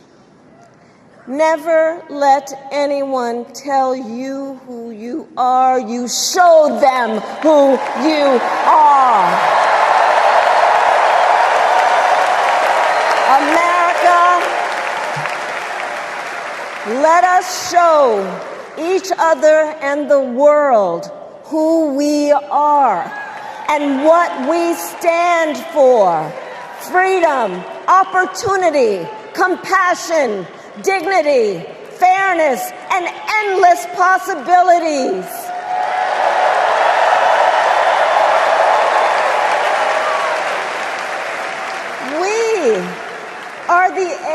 heirs to the greatest democracy in the history of the world. And on behalf of our children and our grandchildren and all those who sacrificed so dearly for our freedom and liberty, we must be worthy of this moment. It is now our turn to do what generations before us have done, guided by optimism and faith, to fight for this country we love, to fight for the ideals we cherish, and to uphold the awesome responsibility that comes with the greatest privilege on earth, the privilege and pride of being an American.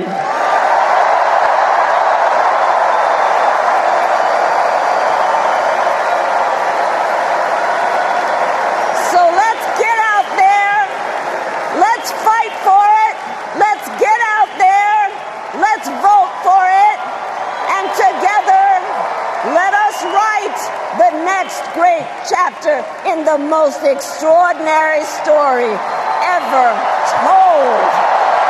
Thank you. God bless you, and may God bless the United States of America. Thank you all.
Jumping back with the fire, I just imagine the smoke around so the